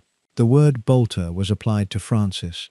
The social verdict was clear, and it was maintained. Frances chose to stay in Britain. She went to Scotland, to a remote island, but she stayed inside the jurisdiction of the social world that had judged her. She was still reachable. She was still referred to. She was still defined, in every conversation where her name came up, as the woman who had left. The judgment followed her to the Isle of Sail, and it followed her to Lourdes, and it followed her to the grave. Susan saw what that looked like. She chose Argentina. The mechanics of the departure are not documented in granular detail in any available public source. We know the before and the after. The during is private. Ronald Ferguson and Susan Ferguson separated in 1974. The divorce was finalized subsequently. Ronald kept Dartmouth Farm. He kept the daughters. Susan went to Argentina. In British family law in 1974, and in British social judgment in 1974, the woman who had left her husband for another man was not in a strong position in contested custody proceedings. The law had modernized somewhat with the 1969 Divorce Reform Act, but the social attitude had not modernized at the same pace. A woman who had conducted an affair and was relocating to South America was not expected to retain custody of her children. She presumably understood this before she went. The outcome was not a surprise to her. She had not walked out of Dartmouth Farm expecting the courts to give her the daughters. She had walked out of Dartmouth Farm expecting Argentina, and that is what she got. Jane was 17. She continued at her school, moved into adulthood, and has maintained across the subsequent decades the kind of private life that her mother achieved by the direct method of leaving the country, achieved by discipline rather than geography. Sarah was 14. She was at Hurst Lodge School in Sunningdale, Berkshire. Hurst Lodge in the 1970s had a reputation for its relatively progressive approach to education, taking the arts seriously, attracting students from exactly the social background the Fergusons occupied. Well-off, well-connected, not quite aristocratic, but adjacent to those circles. Sarah was warm and social, and not academic, the kind of student who organized things and made friends easily, and approached formal learning as somewhat peripheral to the actual business of living. She came home for holidays to a house where her mother was no longer present. The processing that 14-year-olds do with facts like this is not tidy. It does not happen in a single sitting. It does not produce a clear emotional verdict that then remains stable. It produces a residue, something that is absorbed into the way the person understands themselves and their world, something that becomes part of the operating assumptions of the adult they are in the process of becoming. The operating assumption that Sarah absorbed from 1974, the most important person in your life can choose Argentina. Love and presence are not the same thing. Being someone's child does not constitute sufficient reason for that someone to remain in the country. Being yourself is not inherently sufficient to make the important people stay. These are not conscious beliefs. They are not things Sarah Ferguson would articulate if you asked her. They are the architecture of a specific kind of emotional vulnerability, built at 14 and carried forward into everything that followed. In 1976, Ronald married Susan Patricia Deptford, a second Susan. The daughters now had a stepmother. What the stepmother provided was structural. A woman who ran the household, who was present at the dinner table, who managed the practical side of a family life that had been partially dismantled by the 1974 departure. What the stepmother could not provide was the specific presence of the person who had left. Ronald, for his part, continued. He maintained his polo activities, his professional position near the royal family, his social life in the circles that the polo world organized. He was present in the ways that his world defined presence, at the appropriate meals, at the appropriate occasions, managing the appropriate structure of his daughters' lives. He was also increasingly absorbed in the social world adjacent to the royals, a world that would eventually become the context in which Sarah met Andrew. The polo world connecting Ronald's career to the royal family would, in time, connect Sarah to Andrew. The same polo world through which Susan had connected with Hector. These connections run in straight lines, if you know where to look. The departure and its immediate consequences. The practical mechanics of leaving England in 1974 and relocating to Argentina with the specific intention of not returning to live were not straightforward. International relocation in 1974 was not the kind of thing you could arrange from your laptop in an afternoon. It required planning, money, the management of practical necessities across 2 continents, and the specific organizational capacity to execute a major life change under conditions that included, presumably, some emotional turbulence and the awareness that the people around you in your English life were watching what you were doing and formulating their opinions. Susan managed it. She was, above all else, a capable organizer. She had been organizing things for 17 years, managing the social infrastructure of a polo manager's household, maintaining relationships across a complex social network, running a working farm, raising 2 daughters, attending to all the practical necessities of a life that made constant demands on organizational attention. She was not someone who fell apart when things required management. She managed. The departure was managed. What happened in the weeks and months after the departure? Ronald continued at Dummer. The daughters continued at their schools. The social circle that Susan and Ronald had inhabited together processed the news of the separation in the way that social circles process this kind of news, with the mixture of sympathy and judgment that the British upper middle class brings to situations of marital breakdown, weighted in this instance toward judgment, because the circumstances, a wife departing for Argentina with an Argentine polo player, were not those that attracted sympathy. The specific social consequences for Susan were immediate and clear. She was no longer part of the social world she had been part of for 17 years. She was no longer the polo manager's wife. She was not received at the houses where she had previously been received. The network of relationships she had spent 17 years maintaining had been built in her capacity as Ronald's wife and did not survive the cessation of that capacity. She was in Argentina, so she did not have to watch this happen in real time. She was building something else. The estancia of Héctor Barrantes in Buenos Aires province was a working operation, in every sense the word working implies. Not a gentleman farmer's hobby or a wealthy man's rural decoration. A serious agricultural enterprise that bred horses, ran cattle, and operated within the specific economic and social structure of the Argentine rural interior. The Buenos Aires province is not what most people imagine when they imagine Argentina. Most people imagine Buenos Aires itself, the European-inflected capital, with its grand boulevards and its café culture. The province is something different. It is flat in a way that flat places are rarely flat in Europe. A flatness that extends to the horizon in every direction, without relief. A flatness that has its own quality of sky and light and distance. It is agricultural and serious, and organized around the specific demands of cattle and horses in a climate that suits both. The polo estancias that dot the Buenos Aires province are embedded in this agricultural world, not separate from it. The families that own them are not simply polo families who have bought farmland as a backdrop. They are agricultural families who also happen to produce the finest polo players in the world, because the 2 things, the serious farming and the serious polo, grew up together in the same geography and the same culture and became inseparable. Susan arrived into this world in 1974 and did what she had always done.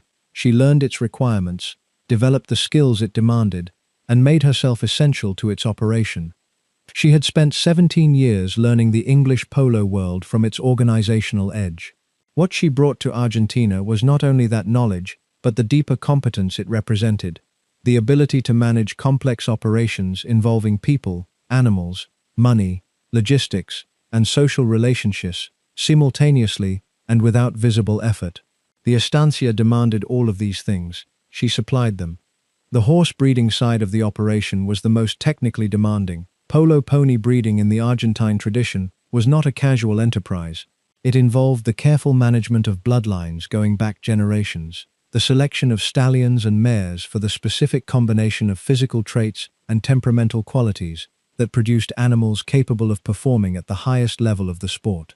The Argentines had been refining this selection process for decades, accumulating knowledge about which lines produced which characteristics, which crosses were likely to produce what results. The knowledge was partly documented and partly carried in the heads of experienced breeders who had been doing it their whole lives.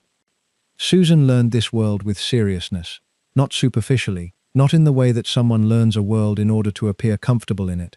She learned it because the operation required her to learn it, and because she was not someone who did things halfway. She also took on the social infrastructure of the estancia operation with the same competence she had brought to the polo manager's wife role in England, with one difference that mattered. In England, the social infrastructure had been organized around someone else's professional position. In Argentina, it was organized around hers.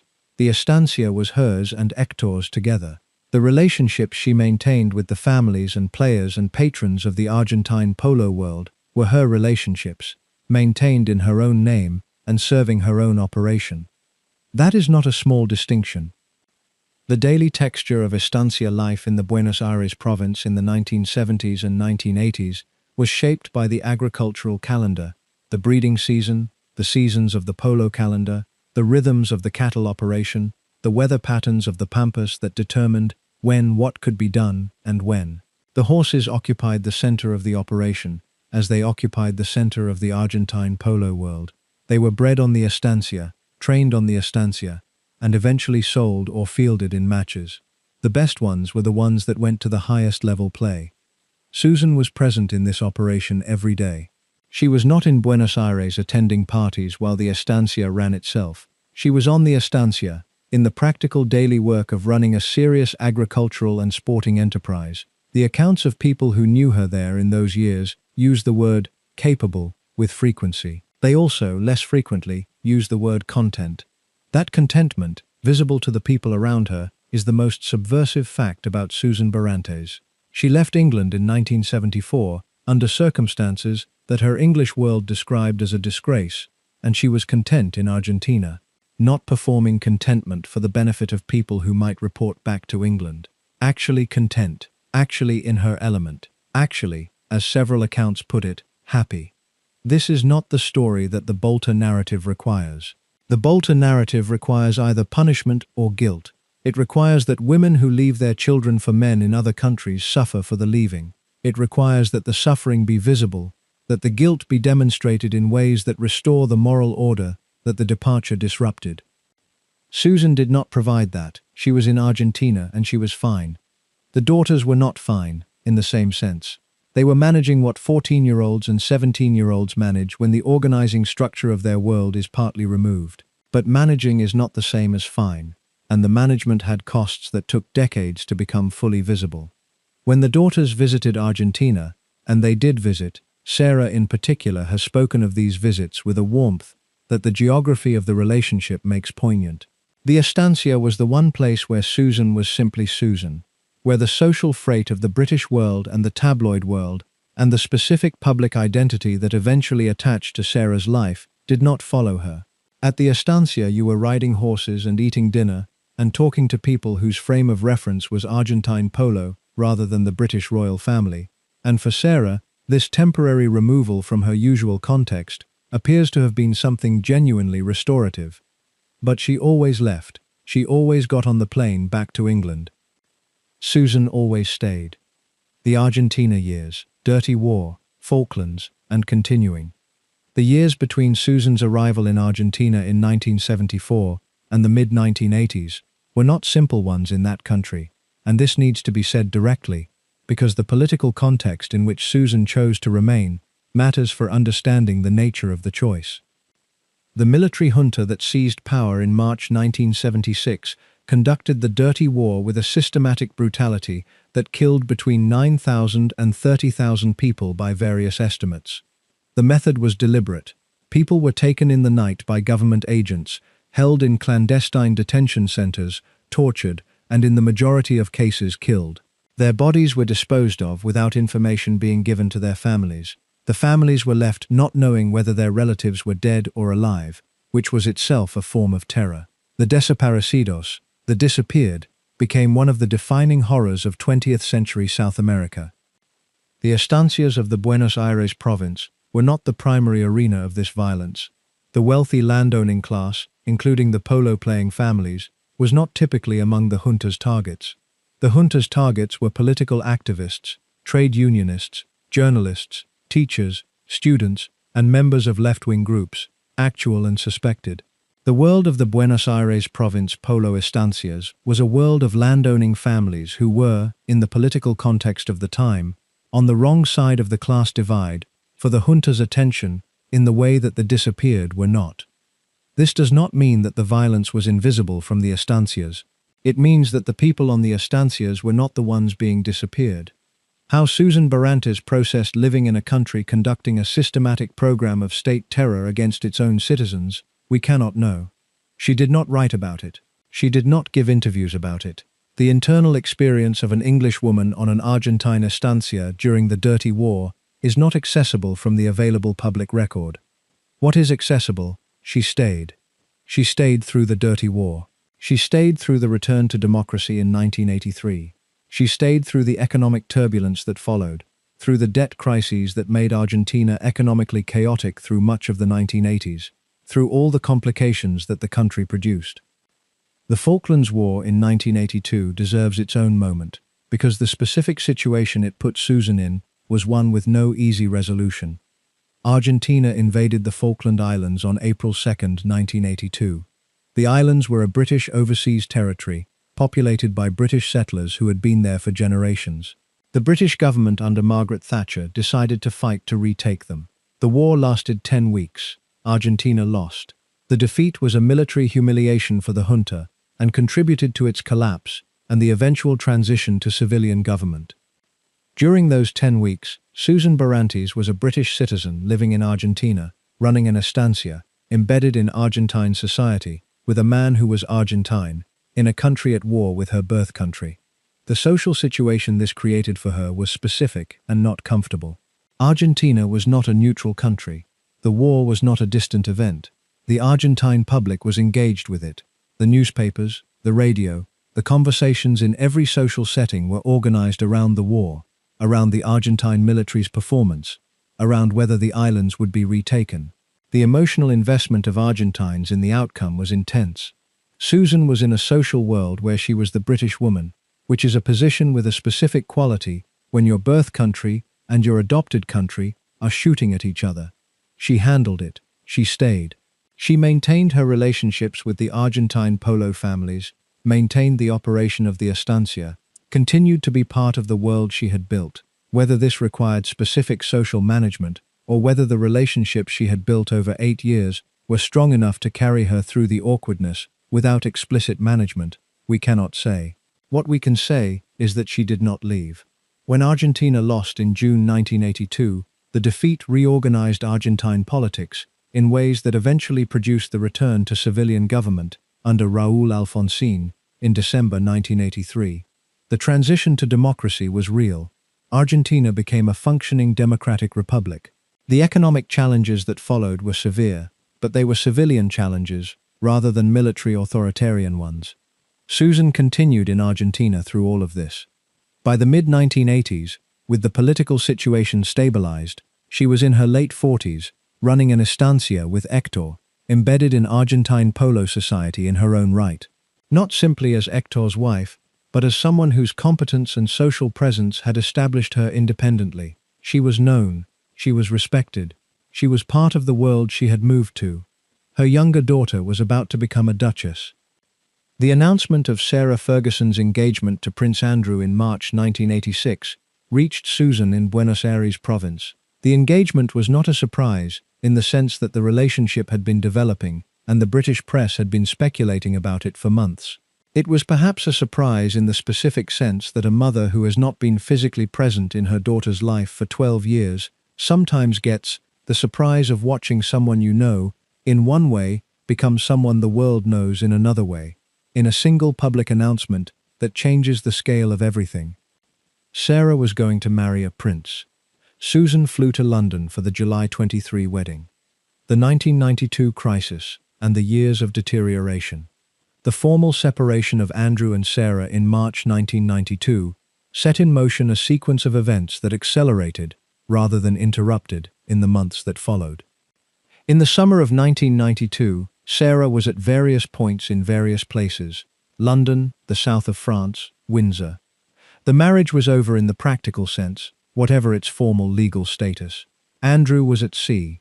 Sarah was doing what Sarah did, which was being social and present, and moving through the world at the pace and in the company that her specific social style required. The photographs taken at a pool in the south of France in August 1992 were taken by paparazzi, using long lenses from a vantage point outside the property. The Daily Mirror published them while Sarah was at Balmoral with the royal family for the summer, where she had taken her daughters for the annual visit. She was in Scotland with the Queen when the photographs ran in London. The specific horror of this timing cannot be overstated. The Queen encountered the photographs at the breakfast table. The photographs were of her daughter-in-law. The photographs showed what they showed. The Queen's response, by all accounts, was contained in the way that the Queen's responses to unpleasant things were always contained. Contained, however, does not mean mild. Contained means managed. The management of the Queen's response to the August 1992 photographs produced a relationship between Buckingham Palace and Sarah Ferguson that was, from that point, permanently altered. Sarah was at Balmoral when she became aware that the photographs had run. By the accounts of people present, the experience of finding out about the photographs while surrounded by the royal family was as bad as it sounds. She left Balmoral with her daughters. The consequences followed with the speed and totality that public scandals of this kind deliver when they arrive without warning. The palace made its position clear through the mechanisms palaces have for making their positions clear. The press made its position clear through mechanisms considerably less opaque. The public formed its view quickly. What this produced for Sarah was the specific combination of exposure and judgment that she had been outrunning, with varying success, since the marriage began its visible deterioration. The exposure had now caught her completely. There was nowhere to go inside the British public life she inhabited. Susan Barantes was in Argentina. Whether the British press tried to reach Susan in August 1992 and failed, or whether they tried and she declined, or some combination of both, the result was the same. She was not quoted. She was not photographed on her way somewhere. She was not available for the specific kind of press attention that the scandal required her to be available for. The years between 1992 and 1996, when the divorce from Andrew was finalized, were years in which Sarah was managing the aftermath of the August crisis, managing the financial situation that had been worsening for years, and trying to construct something viable from the materials at hand. She tried a great many things. She wrote books, the budgie books, the children's books she had been working on, continued. She began a more sustained engagement with various commercial enterprises. She appeared on talk shows in America, where her brand of warm, self-deprecating, apparently unguarded public persona played differently than it played in Britain. America liked her.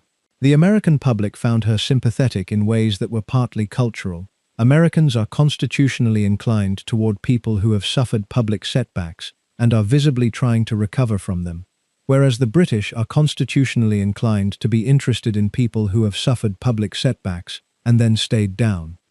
Sarah was not staying down. She was persistently, almost constitutionally incapable of staying down. This was partly resilience, which it was.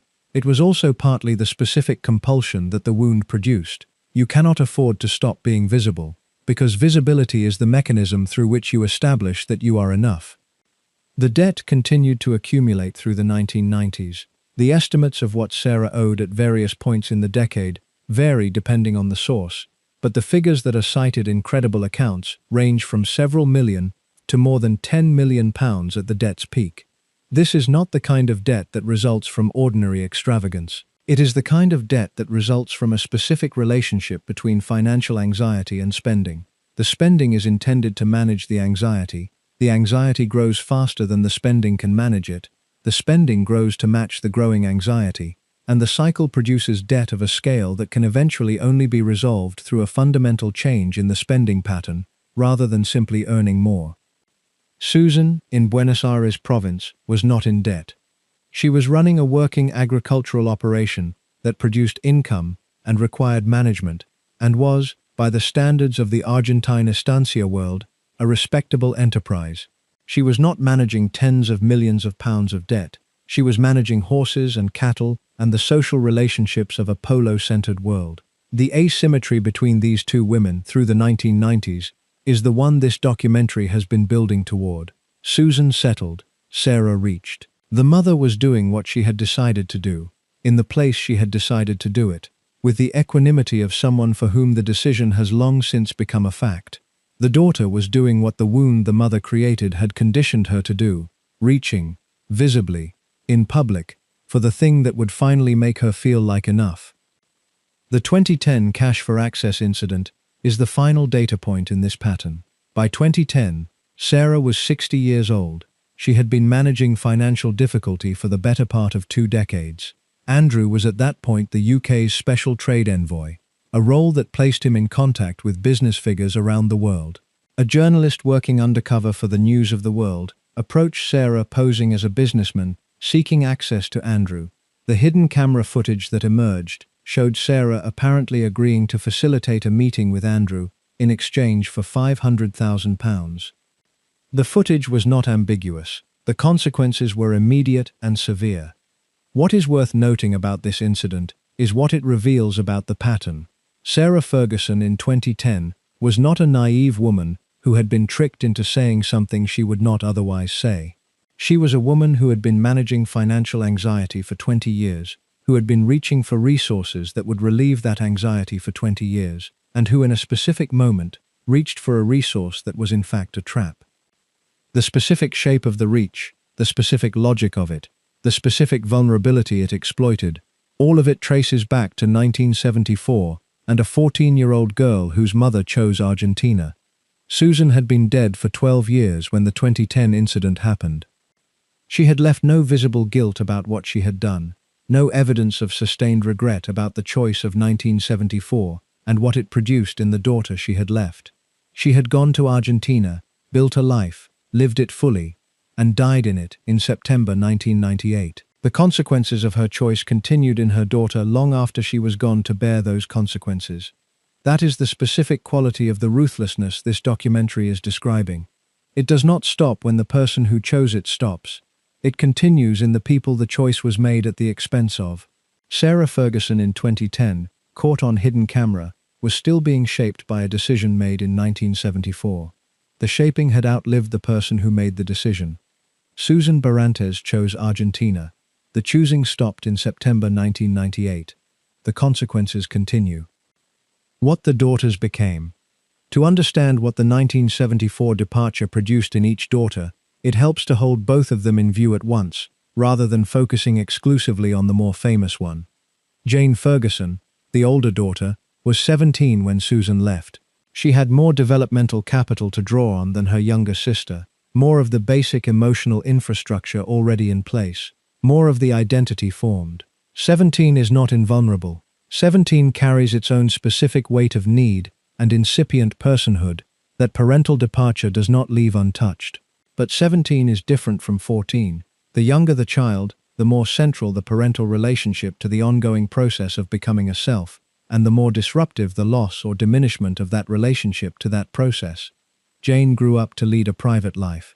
She married and had children, and has maintained across the decades the kind of low profile that makes the word private, as applied to her, accurate rather than merely polite. She has not been written about to any significant degree. She has not given interviews. She has not written books. She is not famous. She has managed, in adult life, to be substantially invisible to the press, that has not stopped being interested in her younger sister. This privacy looks, from the outside, like a version of the choice their mother made, the choice to be not available. Susan was not available because she was in Argentina. Jane is not available because she has made herself unavailable in England. Different mechanisms, similar outcomes. Sarah did not manage the same invisibility. Sarah became Fergie, which means Sarah became one of the defining public figures of the late 20th century in Britain, recognizable worldwide, subject to continuous press attention for 35 years, visible at every stage of a public life that has had more stages than most people experience. She became Fergie not through a single ambitious act or a deliberate strategy of self-promotion. She became Fergie through the specific combination of who she was and what had been done to her and the world she married into. The who she was, warm, gregarious, socially magnetic, constitutionally unable to perform reserve in the way that the royal world demanded. The what had been done to her, the creation, at 14, of a specific hunger for external validation that did not go away with time and was not addressable by any single act or achievement. The world she married into, the most watched family in Britain, in an era of tabloid journalism operating at the height of its power and its willingness to use that power without constraint. The collision of these three things produced Fergie. And the middle one of the three, the what had been done to her, traces directly to 1974.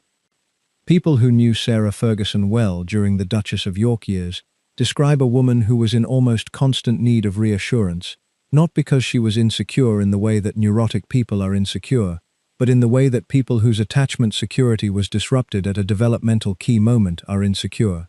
Their need for reassurance is not proportionate to the immediate situation. It is a structural need. It is not fulfilled by the reassurance it seeks, not for long, because the structural deficit that drives it is not a shortage of reassurance, but a different kind of shortage that reassurance cannot address. The palace, as an institution, was constitutionally incapable of providing this kind of attention. It could provide protocol and expectation and structure. It could not provide the attentive, specific, available regard that Sarah's specific need required. Andrew, as a husband, was also not constitutionally suited to providing it. He was a naval officer by training and by temperament, practical, physically active, competent in the specific ways that the Navy trains its officers to be competent, not trained in the kind of sustained emotional availability that his wife's specific need required. He was also frequently at sea, which made the physical provision of attention structurally impossible for months at a time. The financial decisions that accumulated into millions of pounds of debt were, in this context, not random or simply reckless. They were the financial expression of a structural emotional need. The spending produced a temporary experience of something, agency, abundance, the feeling of being someone who can make things happen. The things made to happen were often things Sarah could not afford, but the making things happen was serving a function that the things themselves could not serve. It was producing, temporarily, the feeling of having resources, of being sufficient, of being someone who has enough. The feeling was temporary because it was purchased rather than internal. It wore off. And then more had to be spent to produce it again. This cycle, visible in the financial record across the 1990s, is the financial expression of a problem that 1974 created and that no amount of spending was going to resolve. Susan, in Buenos Aires province, did not have this problem. She had made her choice. She was living it. The living was the answer to any question about whether the choice was correct. She was in Buenos Aires province, and the choice was the fact of her life, and facts do not require ongoing validation. This is the specific contrast this documentary returns to, because it is the specific contrast that explains both women. Susan had, from 1974 onward, an internal certainty that Sarah never found. The certainty did not require anyone else's agreement. It did not require the camera to confirm it, or the public to validate it, or the palace to endorse it. It simply was. Sarah spent 50 years looking for the equivalent certainty and not finding it, in part because the wound that Susan's departure created made the internal production of certainty feel dangerous. If you already know that the most important person in your life can choose Argentina, you do not trust certainty. You pursue external confirmation instead, because at least external confirmation is visible. At least you can see it. At least you know when you have it, which also means you know when you have lost it, which means you are always at risk of losing it, which means you can never stop pursuing it. Susan was in Buenos Aires province, in possession of a certainty she did not need to pursue because she had settled it in 1974 and had been living in the settled condition of it ever since. Her daughter was in public, in pursuit of the thing her mother had, and she did not. The watching is excruciating if you can hold both of them in view at once. Hector's death and the decision to stay. June 3, 1990. Hector Eduardo Barrantes, died at the estancia in Buenos Aires province. He was 55 years old. Cancer had been the diagnosis. Susan was with him. For Susan Barrantes, this death was the end of the specific reason she had gone to Argentina in the first place. 16 years, approximately, of shared life in Argentina. The estancia was their joint enterprise. The polo world was their shared context. The life they had built together was the life she had chosen over everything she had in England. He was gone at 55. In the immediate aftermath of a death of this kind, in a partnership that has been the organizing fact of a life for 16 years, there is a period of disorientation that is not diminished by being capable or self-directed or clear about one's own choices. The disorientation arrives regardless. Susan had this disorientation, presumably. She was 53 years old, alone on an estancia in Argentina, managing the complex emotions of grief for a man she had chosen at enormous cost and with whom she had built something real. And then she had to decide what to do next. The options were genuine. She could return to England. She was 53, still young enough to build something new in England, to reconnect with her daughters in a sustained way, to be physically present for her grandchildren as they grew up. Beatrice was less than 2 years old when Hector died. Eugenie had been born only months before his death. If Susan had returned to England in 1990, she would have been physically present for the majority of her grandchildren's childhood. She did not return. She could have gone somewhere else entirely. Not Argentina, not England, but somewhere else. The international polo world offered options. There were Argentine players and breeders and their associated social worlds in Florida, in France, in other parts of South America. A woman of Susan's social competence and her position in the Argentine polo world could have found a place in any of them. She stayed on the estancia. She ran it. The horse breeding continued. The cattle continued. The land management continued. The social relationship she had built over 16 years in the Argentine polo world continued. She was not a woman in retreat, constructing a memorial to the life she had lost. She was a woman continuing to inhabit the life she had chosen, without the person who had been at its center, because the life was hers and she had made it hers, and she was not going to abandon it, because the primary reason she had come was no longer present. This is the distinction the 1974 departure does not quite make on its own. The 1974 departure can be read as following a man, going where Hector was, living the life his position made available, building something alongside someone, rather than building something purely of her own choosing. This reading is not entirely wrong. Hector was the specific reason for Argentina, and the life in Argentina was organized around his presence in it. But the staying in Argentina after Hector died cannot be read that way. He was gone. The life she was living was now entirely her responsibility to maintain, in a country that was not her birth country, at 53 years old, as a widow. The staying was entirely her own choice, made on the basis of who she had become in 16 years of Argentine life, rather than on the basis of who she was following. She had become someone for whom Argentina was home. This is the distinction between a person who makes a choice and a person who becomes their choice. Susan, in 1990, was not a person who had made a choice in 1974 and was now considering whether to continue it. She was a person who had made a choice in 1974 and had, over 16 years, become that choice. She was the estancia. She was the Argentine polo world. She was the woman who ran El Pucará in Buenos Aires province, and that was not a role she had adopted. It was who she was. Going back to England would not have been going back. There was nothing to go back to.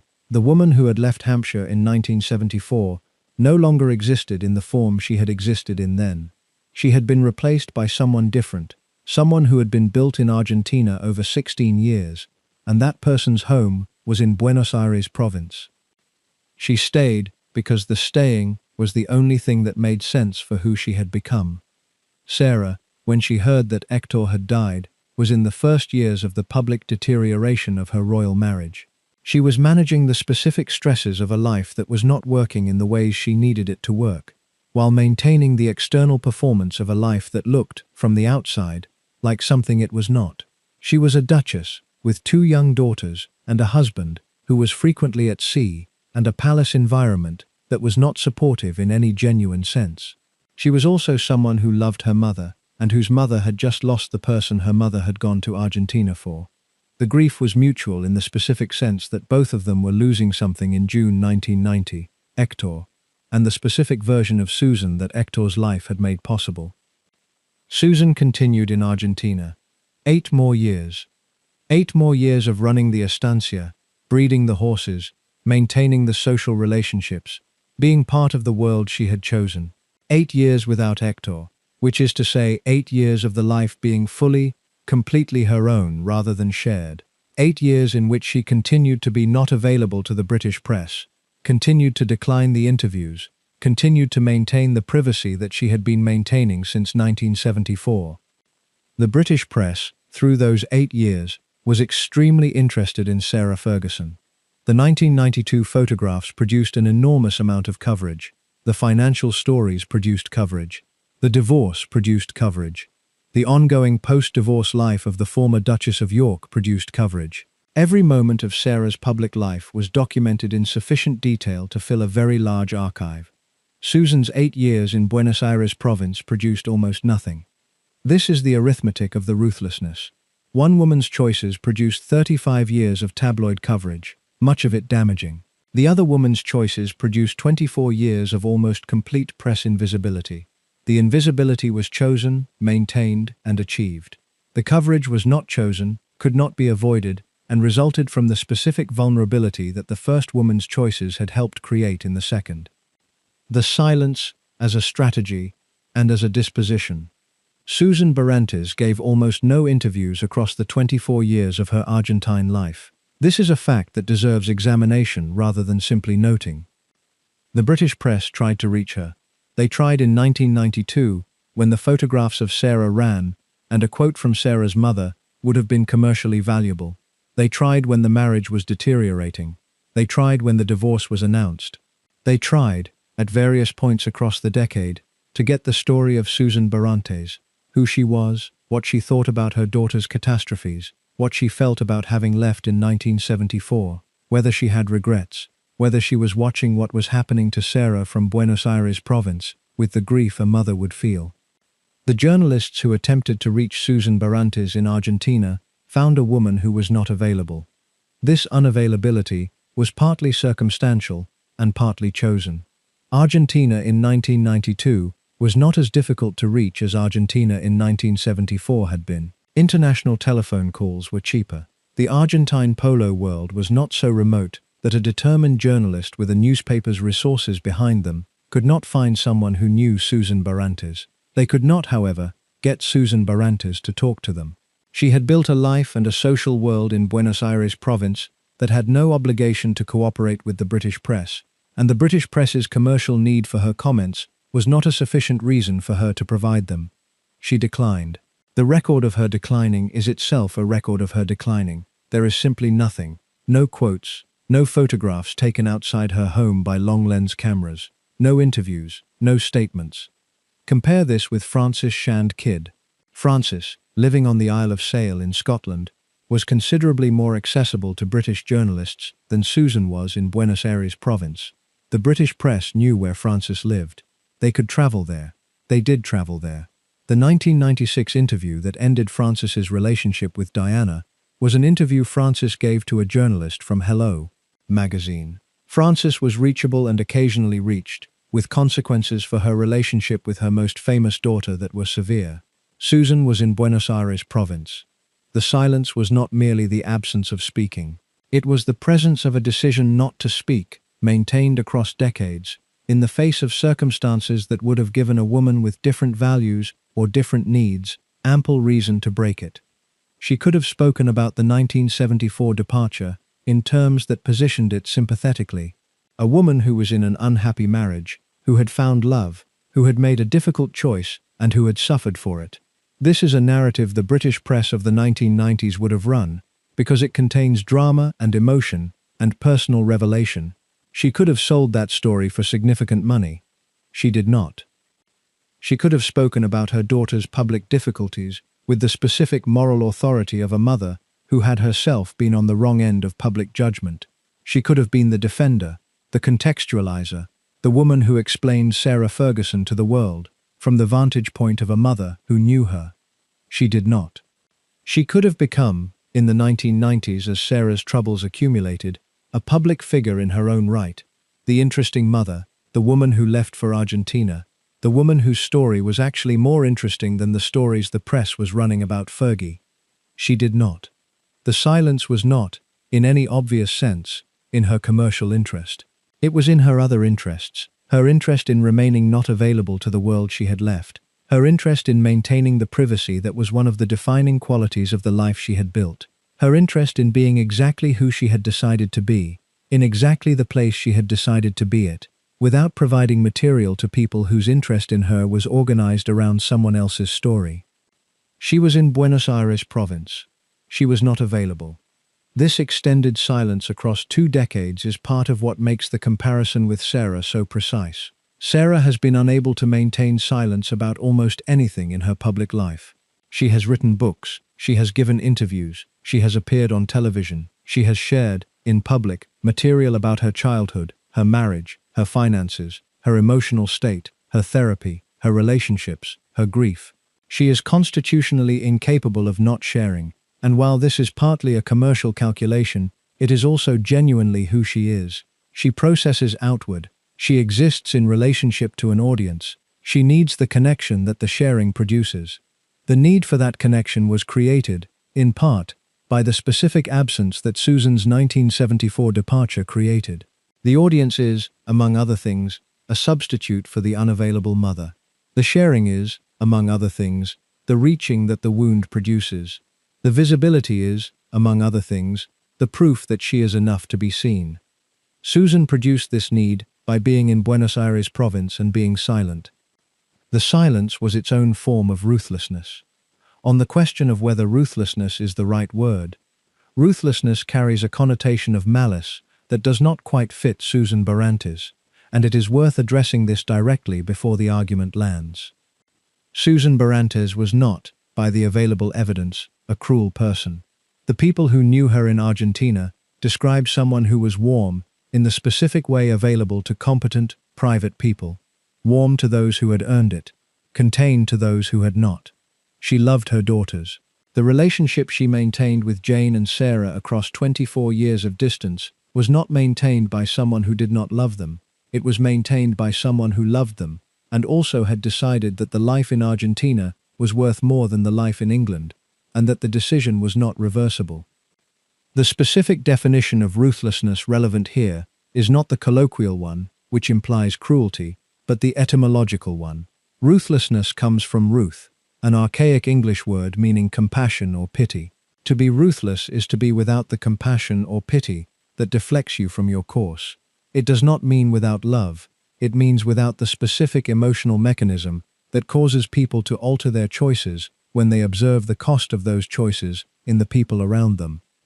On this definition, Susan Barrantes was ruthless. She observed the cost of the 1974 departure in her daughters, observed it across visits to the estancia, and across international telephone calls, and across the letters they exchanged. She saw what the departure had done. She saw what it was doing. She saw the wound in Sarah that the departure created, and that organized Sarah's entire adult public life. And she stayed in Argentina. She did not stay because she was indifferent to the wound. She stayed because she had made a decision in 1974, and that decision had become a fact about who she was and where she lived. And the cost the decision produced in her daughters was a cost she had decided to pay, rather than one she could decide, in retrospect, not to have paid. The specific ruthlessness of this is different from the ruthlessness of not caring. It is the ruthlessness of someone who cared, who saw, who understood the cost, and who continued anyway. This is harder to write about than cruelty, because cruelty provides a clear moral verdict. The ruthlessness of someone who loves you and still chooses Argentina does not provide a clear moral verdict. It provides something more uncomfortable. The recognition that the same quality that made Susan capable and clear-eyed and effective in her own life is the quality that made her capable of leaving her daughters with the specific damage she left them with. The capability and the damage come from the same source. Sarah does not have this quality. Her characteristic mode is the opposite. She is deflected by the costs her choices produce. She reaches. The reaching has costs. She observes the costs, and the observation deflects her. She apologizes. She tries a different approach. She is, in the technical sense, stopped by the Ruth that her mother was without. The compassion that deflects her from her course is what makes her sympathetic, and it is what prevents her from achieving the specific clarity and commitment that her mother had. You cannot be simultaneously compassionate enough to be stopped by the costs your choices produce and committed enough to hold a decision across 24 years. Susan chose commitment. She chose it once, in 1974, and the choosing shaped the rest of her life and the rest of her daughter's life and produced consequences that are still visible decades after she was gone. That is the ruthlessness this documentary has been describing. Not cruelty, not indifference, not the absence of love, the absence of Ruth. The Westminster Abbey scene, in full. Return to Westminster Abbey on July 23, 1986, and look at the scene from all available vantage points. The building seats 2,000 people. For a royal wedding of this tier, the seat allocation is a complex negotiation involving the families of the bride and groom, representatives of the diplomatic corps, members of the British government, representatives of the Commonwealth, representatives of the church, members of the military and the regiment, and various people whose specific relationship to the couple or to the institution provides a reason for their presence. Susan Barrantes had one clear reason for her presence. She was the mother of the bride. This is, at most weddings, a position of some prominence. At a royal wedding in Westminster Abbey, with 300 million viewers worldwide, the position carried specific significance. She was the woman who had produced the woman who was, that morning, becoming the Duchess of York. She was also the woman who had left, the woman who had been in Argentina for 12 years, the woman whose departure from the Ferguson marriage in 1974 had reorganized the Ferguson family in ways that had shaped the woman walking down the aisle. The woman who had, in the specific social accounting of the world that Westminster Abbey housed that morning, forfeited the claim to stand at the center of the occasion by her conduct 12 years earlier. These two things, the mother of the bride prominence and the social verdict attached to her departure, existed simultaneously. They organized her position in the Abbey, present but not central. The mother of the bride who was also, in some specific social sense, the woman who had no standing to be treated as the mother of the bride in the traditional way. Ronald walked Sarah down the aisle. Think about that for a moment. The father walking the daughter down the aisle is one of the most iconic moments of the British wedding ceremony. It is a moment of public transfer, of the father officially giving his daughter to another man, of the family of origin formally blessing the new family being created. It requires the father to be present, to be willing, to be capable of performing the role with the public grace that the occasion demands. Ronald performed it with apparent ease. He was in his element in that building, in that context, in that role. He was the polo manager for Prince Charles. He was in Westminster Abbey. He was walking his daughter to marry a prince. He was, if he had ever imagined a moment in which his specific position in the world would be most fully represented, probably imagining a moment something like this one. Susan was watching from the pews. After the ceremony, after the official photographs, after the wedding breakfast at Buckingham Palace, and the crowds lining the route from the Abbey, and all the specific events of a July royal wedding in 1986, Susan flew back to Argentina. She returned to the estancia in Buenos Aires province. She returned to the horses and the pampas and the social world of Argentine polo and the life she had been living for 12 years. She did not linger. She did not stay in England to be closer to her daughter in the first weeks of the marriage. She attended the wedding and she went back to Argentina. This is, in retrospect, the clearest possible statement of where Susan Barrantes' life was. England was a place you visited for your daughter's wedding. Argentina was where you lived. The daughter's wedding was not sufficient reason to reverse the direction of a life. The fact that the daughter's wedding was a royal wedding in Westminster Abbey, watched by 300 million people, also not sufficient reason. Susan attended the most watched wedding in British history as a guest, and then flew home to Buenos Aires province. This is not dramatic in the way that the 1974 departure was dramatic. It is quieter. It is the thing that happens after someone has been living their choice long enough that the choice has become the life itself, and the life does not reorganize itself around external events, even when those events are as large as a daughter's royal wedding. She went back. The cab or car to Heathrow. The long international flight to Buenos Aires. The return to the estancia. The horses in the morning. The particular quality of the Argentine autumn light. The life that was hers. This is what it looks like when a decision, made in 1974 and maintained across 12 years, has become a fact rather than a choice. Sarah came home from her honeymoon and began the process of being the Duchess of York, which would be the dominant fact of her public life for the next 6 years and would shape the dominant fact of her public life for the 30 years after that. She threw herself into it. She was warm and gregarious and irreverent in ways the royal world appeared to need, and for a while it worked. For a while the warmth and the irreverence and the specific quality of her presence in the royal circle produced something that looked like success. In Buenos Aires province, Susan was running her estancia. This parallel runs through the Duchess years, and through the post-Duchess years, and through the entire subsequent period. Whatever was happening with Sarah, publicly, in England, in the world, Susan was in Buenos Aires province, running her estancia, maintaining the life she had chosen. The parallel makes the comparison available. Sarah's public life, in all its documented complexity, was being produced in part by the wound that Susan's 1974 departure had created.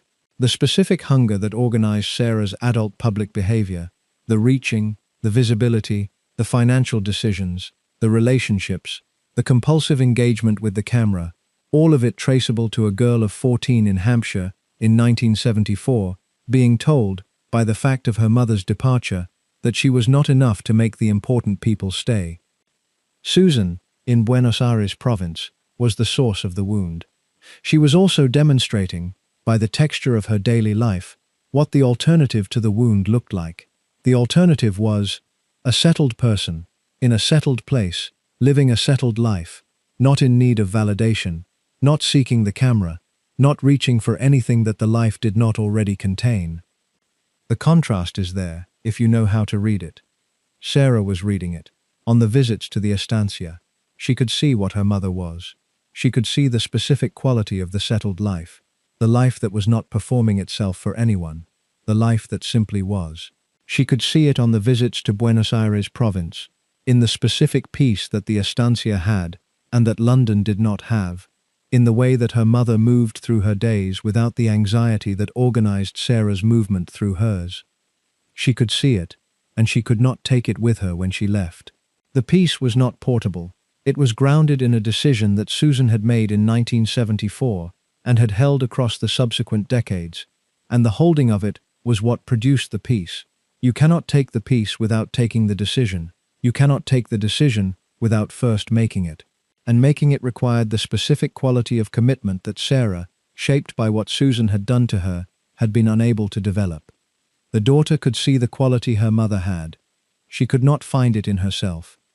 That is the tragedy, if tragedy is the right word for something that contains this much culpability on both sides. The mother had the quality the daughter needed. The mother had it because of a choice the mother made that was the source of the daughter's inability to find the same quality in herself. Susan Barrantes created the wound that prevented her daughter from healing. The deaths: Diana, on August 31st, Susan, on September 19th. The proximity of the two deaths: Diana's, on August 31st, 1997, and Susan's, on September 19th, 1998, 13 months and 19 days apart, created a specific sequence of loss for Sarah Ferguson that is worth examining. Diana's death was public in a way that few deaths in the 20th century were public. The world knew about it within hours, and the world's response to knowing about it was immediate and overwhelming. The flowers accumulated outside Kensington Palace within the first day, and continued accumulating for a week. The public queuing to sign condolence books at St. James's Palace went on for hours in lines that stretched around the block. The coverage, across television and newspapers, was continuous.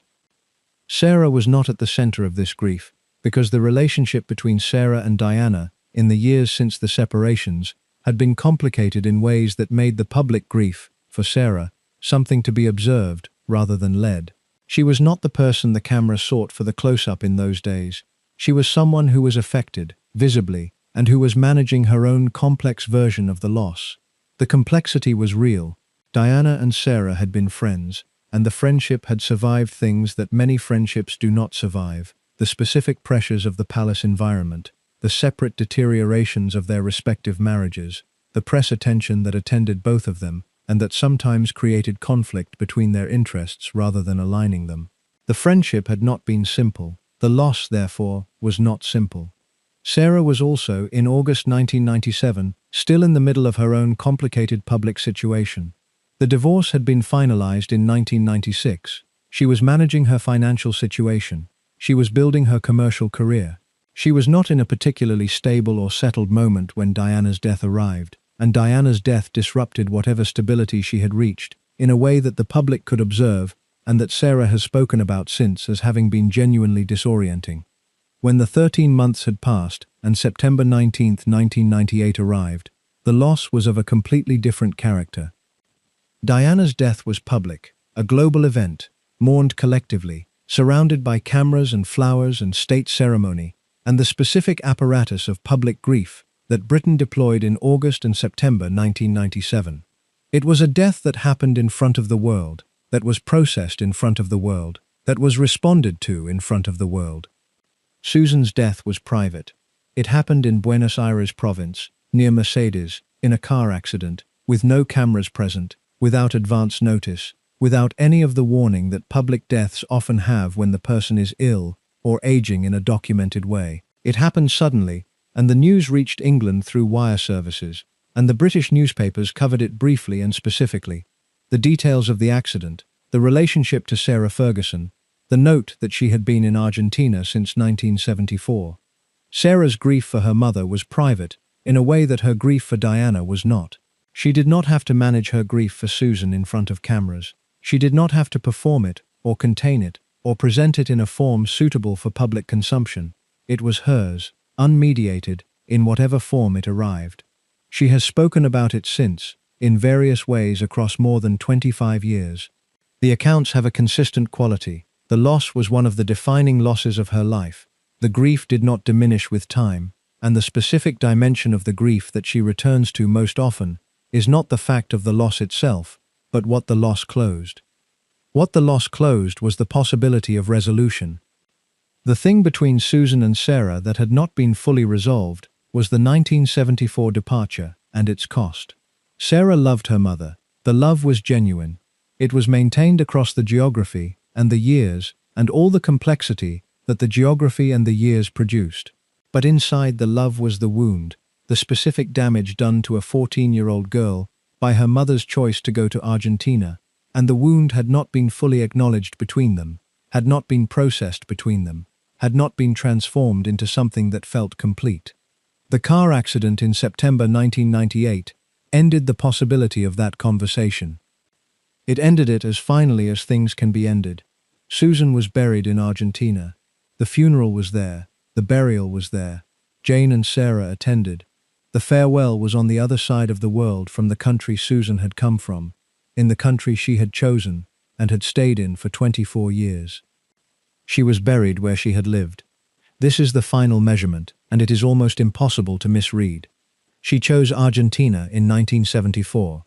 She renewed the choice through the Falklands War, and through Hector's death, and through the years of managing an estancia alone. She renewed it through her daughter's catastrophes and her own relative invisibility, and she chose it in her burial. The country she had chosen was where she ended. Ronald Ferguson died in March 2003. He outlived Susan by 4.5 years. His final years had the specific quality of final years for men of his background who have survived public scandal and health difficulties and the reorganization of the world around them. He continued. He maintained his relationships with his daughters. He was present for his grandchildren. He was there in the way that staying in England makes possible. He had been there from 1974. He had walked Sarah down the aisle in 1986. He had been present when Beatrice and Eugenie were born. He had maintained his relationship with Sarah through the catastrophes of the 1990s and the difficult years that followed. He was, for all his specific failings, there. Susan was in Argentina. After both deaths, After both parents were gone, Sarah Ferguson continued. She published more books. She gave more interviews. She maintained her commercial career, the brand partnerships, and the public appearances, and the specific visible presence in the world that has always characterized her adult life. She continued to be Fergie, in all the ways and in all the contexts that being Fergie had always involved. Warm, impulsive, generous, occasionally reckless, persistently trying, never quite arriving at the settled quality that she could see her mother had possessed. She is, at the time of this documentary being made, still continuing. Her daughters, Beatrice and Eugenie, have managed their lives with the steadiness that neither of their parents quite managed. They have maintained dignified public profiles. They have made their choices without providing the tabloids with the material that surrounded their parents. Whether this is the generation in which the pattern finally stopped, or simply the luck of different temperaments meeting different circumstances, the pattern has not replicated itself. The wound ran from Susan to Sarah and was sustained in Sarah for 50 years and may not have replicated itself in the next generation. Patterns can end. They can end when someone has the specific combination of awareness and support and circumstance that allows them to make different choices, to hold those choices long enough for them to become facts rather than choices, to settle into a life that does not require constant external validation to seem real. Whether Beatrice and Eugenie have made it to the other side of that, we cannot say. What we can say is that the pattern, which began in 1974, with a woman's decision to choose Argentina over Hampshire, has produced at least 2 generations of consequences, and possibly only 2. Susan Barrantes chose Argentina in 1974. She did not unchoose it for 24 years. Her daughter bore the cost. Her grandchildren may have been the generation that paid the wound off. The evidence for all of this is in the record. The record is the life of Sarah Ferguson, documented in extraordinary detail across 35 years of tabloid coverage, memoir, interview, and public appearance. The record is also the life of Susan Barrantes, documented in the opposite way, in the almost complete absence of tabloid coverage, memoir, interview, or public appearance across the same period. The presence and the absence together tell the story. The woman who got out generated almost nothing. The woman who stayed and reached generated one of the most documented public lives of the late 20th century. Between them, they give us 2 completely different answers to the same underlying question. What does a woman do when she is not satisfied with the life she has been given? Susan chose Argentina. She chose it once and held it for 24 years. Sarah reached, and kept reaching, in public, for 50 years. The reaching produced Fergie. The choosing produced the woman who gave us Fergie, and then got out before she could be held to account for it. Sarah Ferguson's mother was more ruthless than Fergie ever was. The evidence is in the 24 years. The Argentine Polo Society, Susan entered. The Polo Society of the Buenos Aires province in the 1970s was organized around a small number of families whose names were known across the entire international polo world. The Pierres, the Heguis, the Merlos, the Barrantes, the Hegui dynasty in particular, which produced polo players of the highest caliber across 3 generations, in a way that has no real equivalent in any other sport. These were not aristocratic families in the English sense. Argentina does not have an aristocracy, not in the title-bearing, estate-owning, court-attending sense.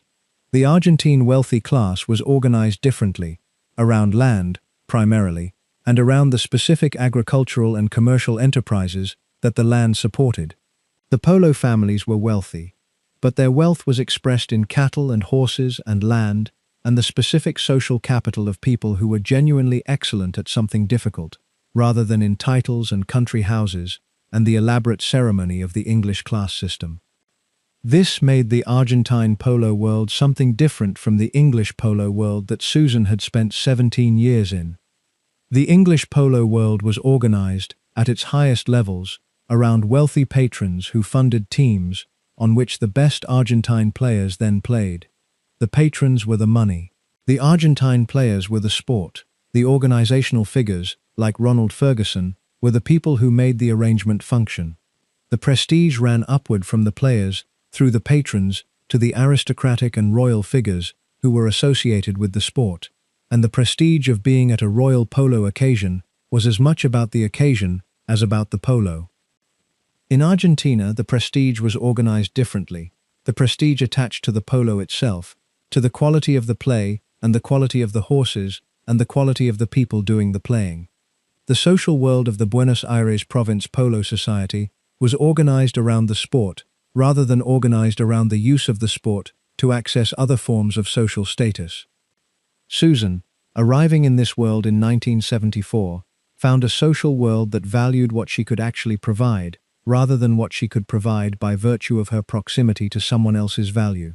She could manage operations, she could breed horses, she could maintain social relationships, she could run a complex agricultural enterprise. These were her skills, not Ronald's skills that she was facilitating. They were recognized as her skills. The Argentine polo families she moved among were also, many of them, people who had been making serious choices about their own lives, in ways that the English upper middle class of the same era generally did not make. The Argentine polo world had a directness to it, a quality of people who knew what they were doing, and did it without the elaborate social performance that the English class system required. Susan found this congenial. She was, herself, a direct person. The indirectness she had practiced in England was a social performance she had adopted for the context, rather than a quality she preferred. In Argentina, she could be more direct. She could say what she thought. She could manage the estancia with the authority she actually had, rather than the authority she was permitted to have, by virtue of someone else's role. She liked this.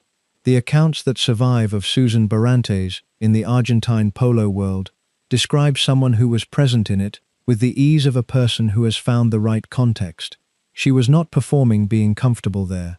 She was actually comfortable there, in the specific way that people are comfortable in contexts that fit them, rather than contexts they have adopted out of necessity or appropriateness. This is perhaps the most important piece of information about the 1974 departure.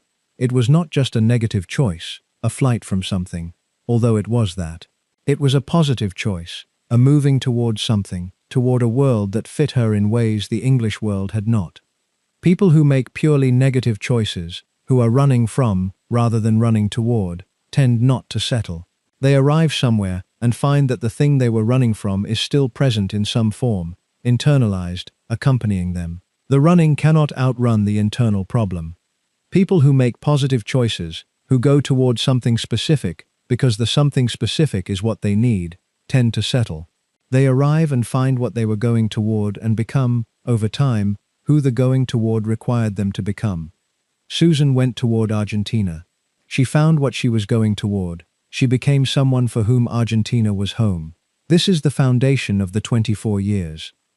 The 24 years were not simply the maintenance of a choice under pressure. They were the inhabiting of an identity that the choice had made possible. By the time Hector died in 1990, Susan Barrantes was not Susan Ferguson who had moved to Argentina. She was a person whose identity was organized around this estancia, these horses, this social world, this specific geography. The Susan Ferguson who had made the choice in 1974 had been replaced by the Susan Barrantes who inhabited its consequences. This is what it means for a choice to become a fact. Ronald Ferguson, the parallel and the contrast. The comparison this documentary makes is between Susan Barrantes and Sarah Ferguson. But there is a third figure whose story illuminates the comparison. Ronald Ferguson, the man Susan left and the father Sarah remained with. Ronald's personal habits, the wandering eye, and its consequences, were not a secret. They were a fact of the Ferguson marriage, known to those inside it, and eventually exposed to those outside it, by the 1988 News of the World story. The story ran while Sarah was the Duchess of York, and Ronald was managing polo for Prince Charles, and the timing was as catastrophic as timing can be. The behavior exposed in 1988 was not behavior Ronald had recently acquired. He had been this kind of man for years, for decades, for the entire duration of the marriage to Susan, and presumably before it. This was not a character change that had happened. This was a character that had always been there, conducting itself in the way it had always conducted itself, finally becoming visible. Susan had known this character from inside the marriage. She had lived alongside it for 17 years. Her response to it, eventually, was to leave. Ronald's response to his own 1988 exposure was different in character.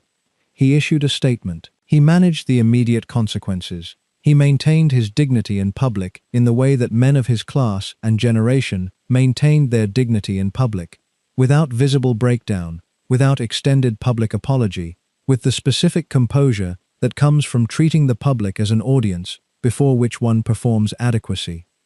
The private consequences of the exposure were more severe. His relationship with Prince Charles, which had organized his professional life for years, was effectively ended. The polo manager for the Prince of Wales could not continue as polo manager after the News of the World story. This was not explicitly stated. It was simply managed. Ronald's role diminished and then ceased. He was left, after 1988, with a diminished version of the social world that had organized his professional identity. The diminishment had been public, and it had been permanent. He continued. In England, managing what he could manage of what remained, maintaining his relationships with his daughters and his grandchildren, being present in the specific way that physical presence in England makes possible. He was present. Sarah was present. Susan was in Argentina. 3 people in the same family, all having made choices with specific consequences, all living out the consequences of those choices in different places and with different visibility. Ronald's consequences played out in public, in England, in the specific visibility that the British press maintained around anyone in the royal orbit. The 1988 story ran in a newspaper. Ronald's response to it ran in a newspaper. The end of his professional relationship with Prince Charles was the kind of thing that people talked about in the circles where it mattered. Susan's consequences did not play out in public. They played out in Buenos Aires province, invisibly, in the specific privacy that she had spent 17 years building and 24 years maintaining. Sarah's consequences played out in the most public possible manner, continuously, for 35 years. 3 modes, 3 levels of visibility, 3 relationships to the specific power of the British press to organize a person's public identity. Ronald faced the press once, in a way that was harmful, and managed the aftermath. Susan arranged her life so that the press could not reach her, and maintained that arrangement for 24 years.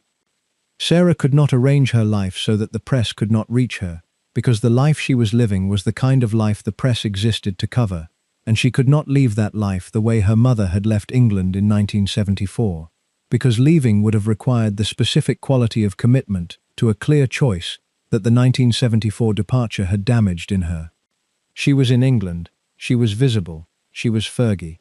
Her mother was in Argentina, not available. The specific quality of the reaching. To understand Sarah Ferguson is to understand reaching. The word describes something specific in her case, a quality of movement toward, always toward, directed by the specific hunger that organized her adult life. The reaching took different forms at different points. In the 1980s, it took the form of reaching toward the warmth and validation that royal life could provide. The belonging, the significance, the specific experience of being someone who mattered at a level that public life conferred. The royal marriage provided this. The marriage's deterioration withdrew it. The withdrawal was, for Sarah, the experience of something she had needed being taken away. In the early 1990s, the reaching took the form of reaching toward the relationships that could provide the specific intimacy and validation the marriage was not providing. John Bryan, visible in the 1992 photographs, was someone who was warm and present and attentive in ways that Andrew's naval career prevented Andrew from being. The reaching toward Bryan produced the photographs. The photographs produced the tabloid crisis. The tabloid crisis was the reaching, caught on camera. In the financial decisions of the 1990s, the reaching took the form of reaching toward the feeling of security that money can temporarily produce. She spent because the spending produced, temporarily, the experience of being someone with resources, with choices, with the specific power of someone who can make things happen. The experience was temporary, the debt was permanent. In the 2010 Cash for Access incident, the reaching took the form of reaching toward a specific financial resource that seemed, in the moment, to be achievable. The resource would have provided relief from the financial anxiety that had been accumulating for 20 years. The reaching produced the exposure. In every case, the reaching has the same quality, the movement toward something that the inner life requires. without adequate calculation of the distance or the obstacles. Sarah reaches because she needs to. She needs to because the wound created by 1974 created a structural deficit that the reaching is always trying to fill and never quite filling. The wound is not the whole of Sarah Ferguson. She is also warm and funny and genuinely resilient, and capable of the kind of public generosity that has made her, despite everything, a figure that the public has never quite stopped having affection for. She is not reducible to her wound. No person is reducible to the damage done to them. But the wound is legible in the pattern, across 50 years of public record, in a way that makes the 1974 departure impossible to read as merely one episode among many in a complicated family history. It is the organizing fact of Sarah Ferguson's adult public life. Susan Barantes is the organizing fact. She is the woman who left, who built something in Buenos Aires province, who was content in a way that her daughter has spent 50 years failing to be content, and who died in the country she had chosen without providing the acknowledgement or the apology that the wound required. She was more ruthless than her daughter. The daughter is still here, still reaching, still trying. The mother chose Argentina and stayed there. The evidence is in the 24 years. The evidence is in everything Sarah Ferguson has done since 1974. The estancia visits and what they contained. The visits that Jane and Sarah made to the estancia in Buenos Aires province across the years between 1974 and 1998 were not the relationship. They were the relationship's visible surface. The relationship itself was conducted primarily through the international mail system and through the expensive international telephone calls that the 1970s and 1980s made available to people who could afford to make them. An international telephone call in the late 1970s between England and Argentina was charged by the minute at rates that made it a genuine expense. This is not a detail that is incidental to the story. It is a detail that determines the character of the relationship. When telephone calls cost money, the calls are planned.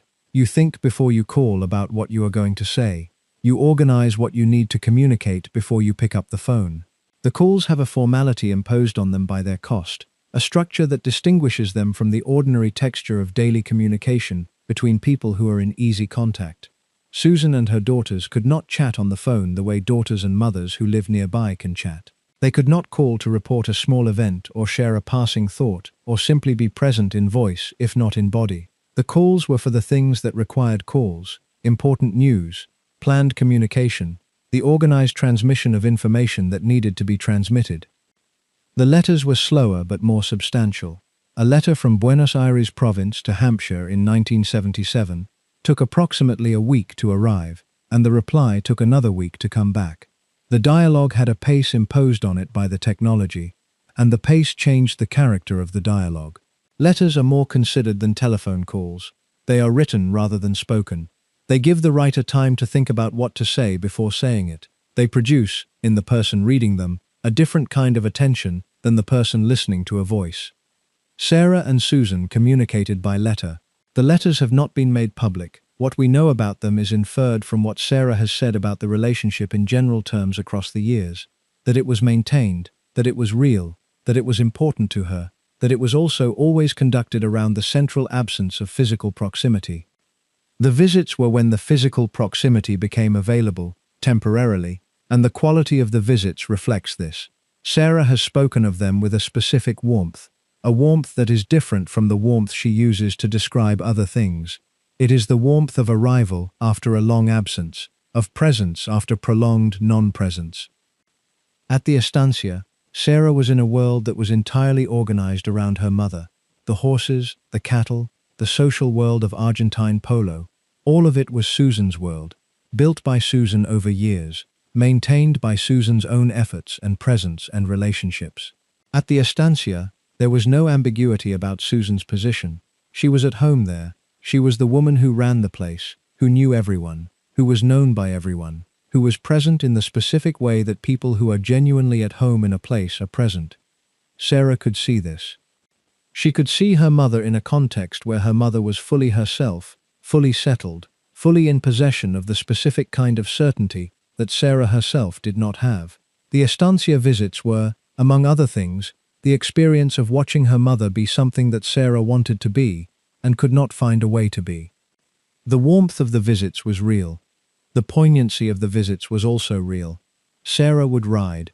She would spend time with the horses, which she genuinely liked, and which the estancia provided in abundance. She would eat dinner with Susan and whoever else was present. The social world of the estancia coming and going in the way of the social worlds of working properties in the Argentine polo world. She would have the specific experience of being a daughter with her mother, an experience that the geography and the history of their relationship made available only in these intermittent doses. And then she would leave. The leaving was always the critical moment, because the leaving confirmed, for Sarah, the shape of the relationship that the 1974 departure had established. She was the one who left. Susan was the one who stayed. Sarah came to Argentina and had the temporary experience of proximity with her mother, and then got on the plane back to England. And Susan stayed at the estancia, and the relationship returned to its usual form. Letters and expensive telephone calls, and the specific absence of physical presence. Every visit confirmed the asymmetry. Sarah was always leaving. Susan was always staying. The asymmetry ran in the same direction as the original 1974 asymmetry, though in the other direction geographically. In 1974, Susan left Sarah. In the subsequent years, Sarah left Susan. The one who departed in 1974 was the one who received the departures in the subsequent years, while the daughters who had been left in 1974 became the ones who left on the visits. This reversal is not a restoration of balance. Sarah's departures from the estancia were not equivalent to Susan's 1974 departure from Hampshire. They were simply the practicalities of a relationship conducted across an ocean. The daughter lives in England, the mother lives in Argentina. The visits end when the daughter goes home. There is no equivalence here, no accounting in which the daughter's repeated leavings somehow cancel the mother's original one. But the reversal has a quality to it that Sarah has noted, in various ways, across the years.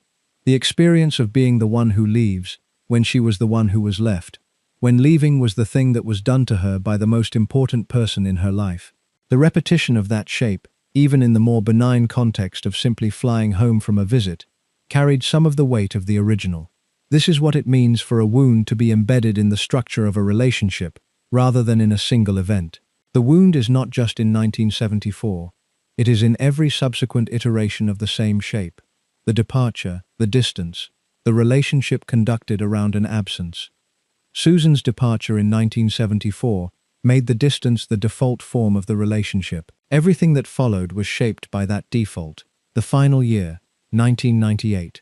The year between Diana's death in August 1997 and Susan's death in September 1998 was, for Sarah Ferguson, a year of specific grief and specific uncertainty. Diana was gone. The friendship had been complicated, but it had been real, and the reality of the friendship included the specific quality of being understood that only someone in a comparable situation can provide. Diana had understood, from the inside, what Sarah's situation was. This understanding was not perfectly expressed or consistently available in the friendship, but it was there as a possibility. Diana's death removed it permanently. Sarah was also, through 1997 and 1998, managing her ongoing financial situation, her ongoing relationship with her daughters, her ongoing public life, in the specific form it had taken since the divorce. She was building her commercial career with the energy and the persistence that have always characterized her approach to things. She was writing. She was appearing in public. She was being Fergie, in all the ways that being Fergie had always involved. Susan was in Buenos Aires province, 60 years old in 1997, 61 when she died, running the estancia she had been running since she arrived in 1974, for 23 years at that point, managing the horses, the cattle, the land, the social relationships, being present in the Argentine polo world in the specific way that 23 years of presence makes possible. The car accident happened on September 19, 1998, near Mercedes, in Buenos Aires province. The car went off the road. She died. The accident was not preceded by any warning that would have made preparation possible. There was no illness, no deteriorating health that would have suggested to Sarah and Jane that their mother was in the late stages of her life and that the time for final conversations was running out. She was 61 years old, and apparently healthy, and was in a car near Mercedes in Buenos Aires province, and then she was not. The specific cruelty of sudden death is that it eliminates the possibility of preparation, and therefore eliminates the possibility of completion. With a slow death, with an illness that progresses over months, with the kind of death that gives the people involved time to have the conversations they need to have, completion is possible, at least in part. The things that need to be said can be said. The things that need to be acknowledged can be acknowledged. The wound, at least, can be named between the people it involves, even if naming it is not the same as healing it. With sudden death, none of this is possible.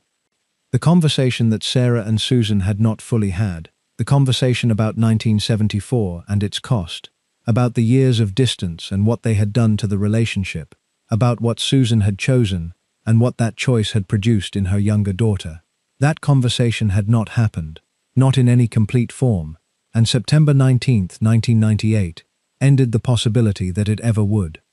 Sarah has said this, in various ways, across the more than 25 years since. The specific dimension of her grief that she returns to is not the loss of the person alone, but the loss of the possibility that the unresolved thing between them would be resolved. The grief is layered in the specific way that grief for someone you loved and were also damaged by is always layered. Grief for the person, and inside it, grief for the relationship that did not exist and now can never exist. Susan was buried in Argentina. The burial was at the end of a life that had been lived in Argentina since 1974. The burial was appropriate in the sense that it was the natural conclusion of the trajectory of that life. She had chosen this place. She had built her life in this place. She had died in this place, and she was buried in this place. The daughters attended the funeral in Argentina. They crossed the ocean, as they had crossed it in the other direction on the estancia visits, to bury their mother in the country their mother had chosen. And then they flew back to England. Sarah flew back to England. The asymmetry of the relationship was present, one final time, in the asymmetry of the burial, the mother in Argentina, in the ground she had chosen, permanent in the place she had chosen. The daughters in England, at home in the country they had always been at home in, the country their mother had left in 1974 and had never returned to live in. Susan Barantes was buried where she had decided to live. That is the end of the measurement. She chose Argentina in 1974. She was buried there in 1998.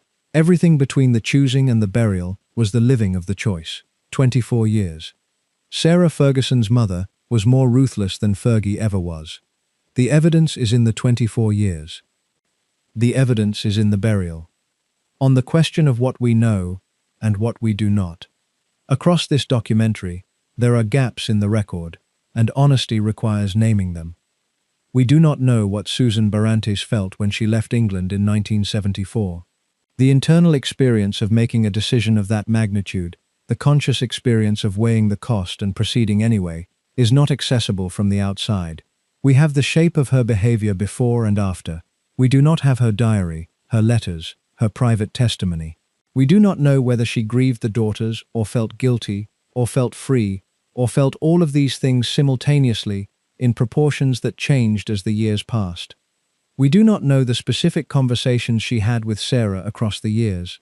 The relationship was maintained. The specific content of its maintenance is private. We know from Sarah's accounts that visits happened, and that contact was maintained, and that the relationship had complexity and warmth, and unresolved elements.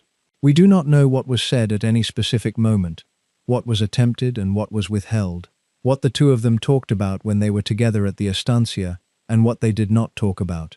We do not know what Susan's feelings were when she watched Sarah's life deteriorate in public across the early 1990s, whether she felt guilt about her own contribution to the patterns she was observing, whether she reached out to Sarah in ways that did not make the press, whether the relationship between them during those years was what Sarah has implied it was, or more complicated than any public account can capture. We do not know what Susan herself would have thought of the account this documentary offers of her life. She might have agreed with it. She might have found it overstated. She might have had a completely different understanding of her own motivations, one that makes the narrative of calculated ruthlessness look like a misreading. The account this documentary offers is built from what is available, the public record, the biographies, the memoir, the accounts of people who knew the family in various contexts. It is the best account constructible from those materials. Susan Barrantes did not leave us a definitive account. That silence is the final fact about her. She chose her life, she lived it, she did not explain it. After 24 years, a car went off a road near Mercedes, Buenos Aires province, and the choosing and the living and the not explaining came to an end. Her daughter continues. The daughter continues to reach, to try, to be visible, to be Fergie. She continues to be shaped by what her mother chose in 1974, carrying the wound and the love simultaneously, in the specific combination that the relationship produced. She continues to be the most extensively documented evidence of what her mother's ruthlessness produced. Her mother is buried in Argentina. Sarah Ferguson is still here. Between them, they tell the story. The matter of Frances Shand Kidd, revisited. Frances Shand Kidd deserves one final consideration, because the comparison between her and Susan Barrantes illuminates something that the main comparison does not quite reach. Frances left Johnny Spencer in 1967 for Peter Shand Kidd. She stayed in Britain, she went to Scotland, she spent the subsequent decades managing the consequences of her departure in ways that Susan never had to manage. After Diana died in 1997, Frances entered a period of public grief that was complicated by her own specific version of the guilt that mothers who leave carry. She had left when Diana was 6 years old. The departure and its consequences had been present in Diana's life from very early, and the relationship between Frances and Diana in Diana's adult years had been genuinely difficult in ways that outlasted Diana's death. Frances converted to Catholicism in the early 1990s. She became involved with the HCPT pilgrimage charity, taking disabled children and their carers to Lourdes for religious pilgrimages. She did this work seriously and without seeking recognition for it. She was pushing wheelchairs through Lourdes when she could have been selling her Diana story to the highest bidder. She chose the wheelchairs. There is a word for what Frances was doing, even if Frances did not use the word about herself. The word is penance. The structure of her later life, the charity work undertaken without publicity, the specifically selfless quality of the work, the Catholic framework in which it occurred, all of it has the shape of penance, something that required being worked off. Susan did not do penance. This is the difference between the two women that the main comparison does not quite capture. Both women left first marriages, and both women left children. Both women were defined by the leaving in the world they had come from. Both women's departures produced daughters who became the most photographed women of their generations. But Frances stayed within reach, and eventually did something that acknowledged, at least structurally, that the departure had produced a cost that required being addressed. Susan did not stay within reach, and did not address the cost. She built an estancia. The question of which of these responses is morally superior is one this documentary does not answer, because the answer is not clear. Frances's penance was real, and it was genuinely admirable.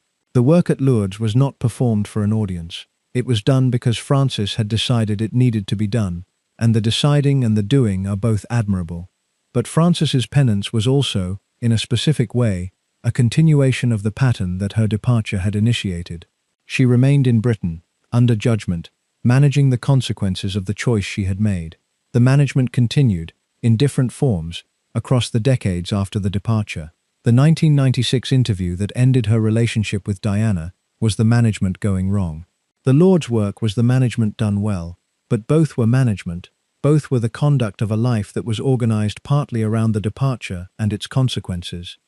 Susan was not managing the departure. She had departed, and the departure had become her life. Both modes have something to recommend them, and both modes have something to condemn. The condemnation, in Susan's case, is that she left the consequences to the people she had left behind, and did not come back to help manage them. The condemnation, in Frances's case, is that she stayed and managed, and sometimes, in the managing, made things worse. Between the two women, Susan was more ruthless. Frances at least tried to address what she had done, in the specific form available to her, given that she had stayed in Britain. Susan tried nothing. She built an estancia. And the estancia, across 24 years and then into the ground in September 1998, was the whole of her response to what she had done in 1974. That is the ruthlessness this documentary has been describing. Not cruelty, not malice, not the absence of love. The absence of any impulse to address the cost. Sarah Ferguson's mother was more ruthless than Fergie ever was. The evidence is in the 24 years. The polo world, as the thread that connects everything. There is a thread that runs through the entire story, and the thread is polo. Ronald Ferguson's career was in polo. Susan's social world, for 17 years, was the polo world. Hector Barrantes was a 10-goal polo player, the finest available rating in the sport. Susan met Hector through polo. She left for Argentina because of polo and because of Hector, which are the same reason from different angles. The estancia, in Buenos Aires province, was a polo estancia, a horse breeding operation that served the polo world. The Argentine Polo Society that Susan built her life inside was the social world that the sport organized. Ronald's polo career near Prince Charles was what kept him adjacent to the royal family. That adjacency eventually brought Sarah into the circles where she met Andrew at a polo match at Windsor. The polo match at Windsor produced the engagement. The engagement produced the royal marriage. The royal marriage produced the Duchess of York. The Duchess of York produced Fergie. The thread from Susan Wright meeting Ronald Ferguson in the mid-1950s to Sarah Ferguson becoming Fergie runs through polo at every point. The polo world connected the English upper middle class to the Argentine athletic excellence that Susan eventually chose over the English upper middle class. It connected Ronald to Prince Charles. It connected Sarah to Prince Andrew. It connected the entire story. Susan used the polo world to leave the polo manager's wife role and become someone at the center of the sport itself rather than its organizational edge. She did this by choosing Hector and Argentina, and the choice was possible because the polo world connected England to Argentina in a way that made the choosing available to her. The polo world gave Susan the exit. It also gave Sarah the entrance into the royal family. The same world, the same thread, produced both the mother's departure and the daughter's arrival. Susan left the world adjacent to the royals by following polo to its Argentine source. Sarah entered the world of the royals directly because polo had kept her father adjacent to the heir to the throne. These two trajectories, the departure and the arrival, cross at the center of the story, at the polo manager's wife position that Susan occupied for 17 years and then abandoned. Susan abandoned it for the player. Sarah was produced by it, raised in it, and eventually married into the family it had given Ronald access to. The polo world gave Susan what she chose. It gave Sarah the life that the wound her mother's choosing produced. These are not separate stories.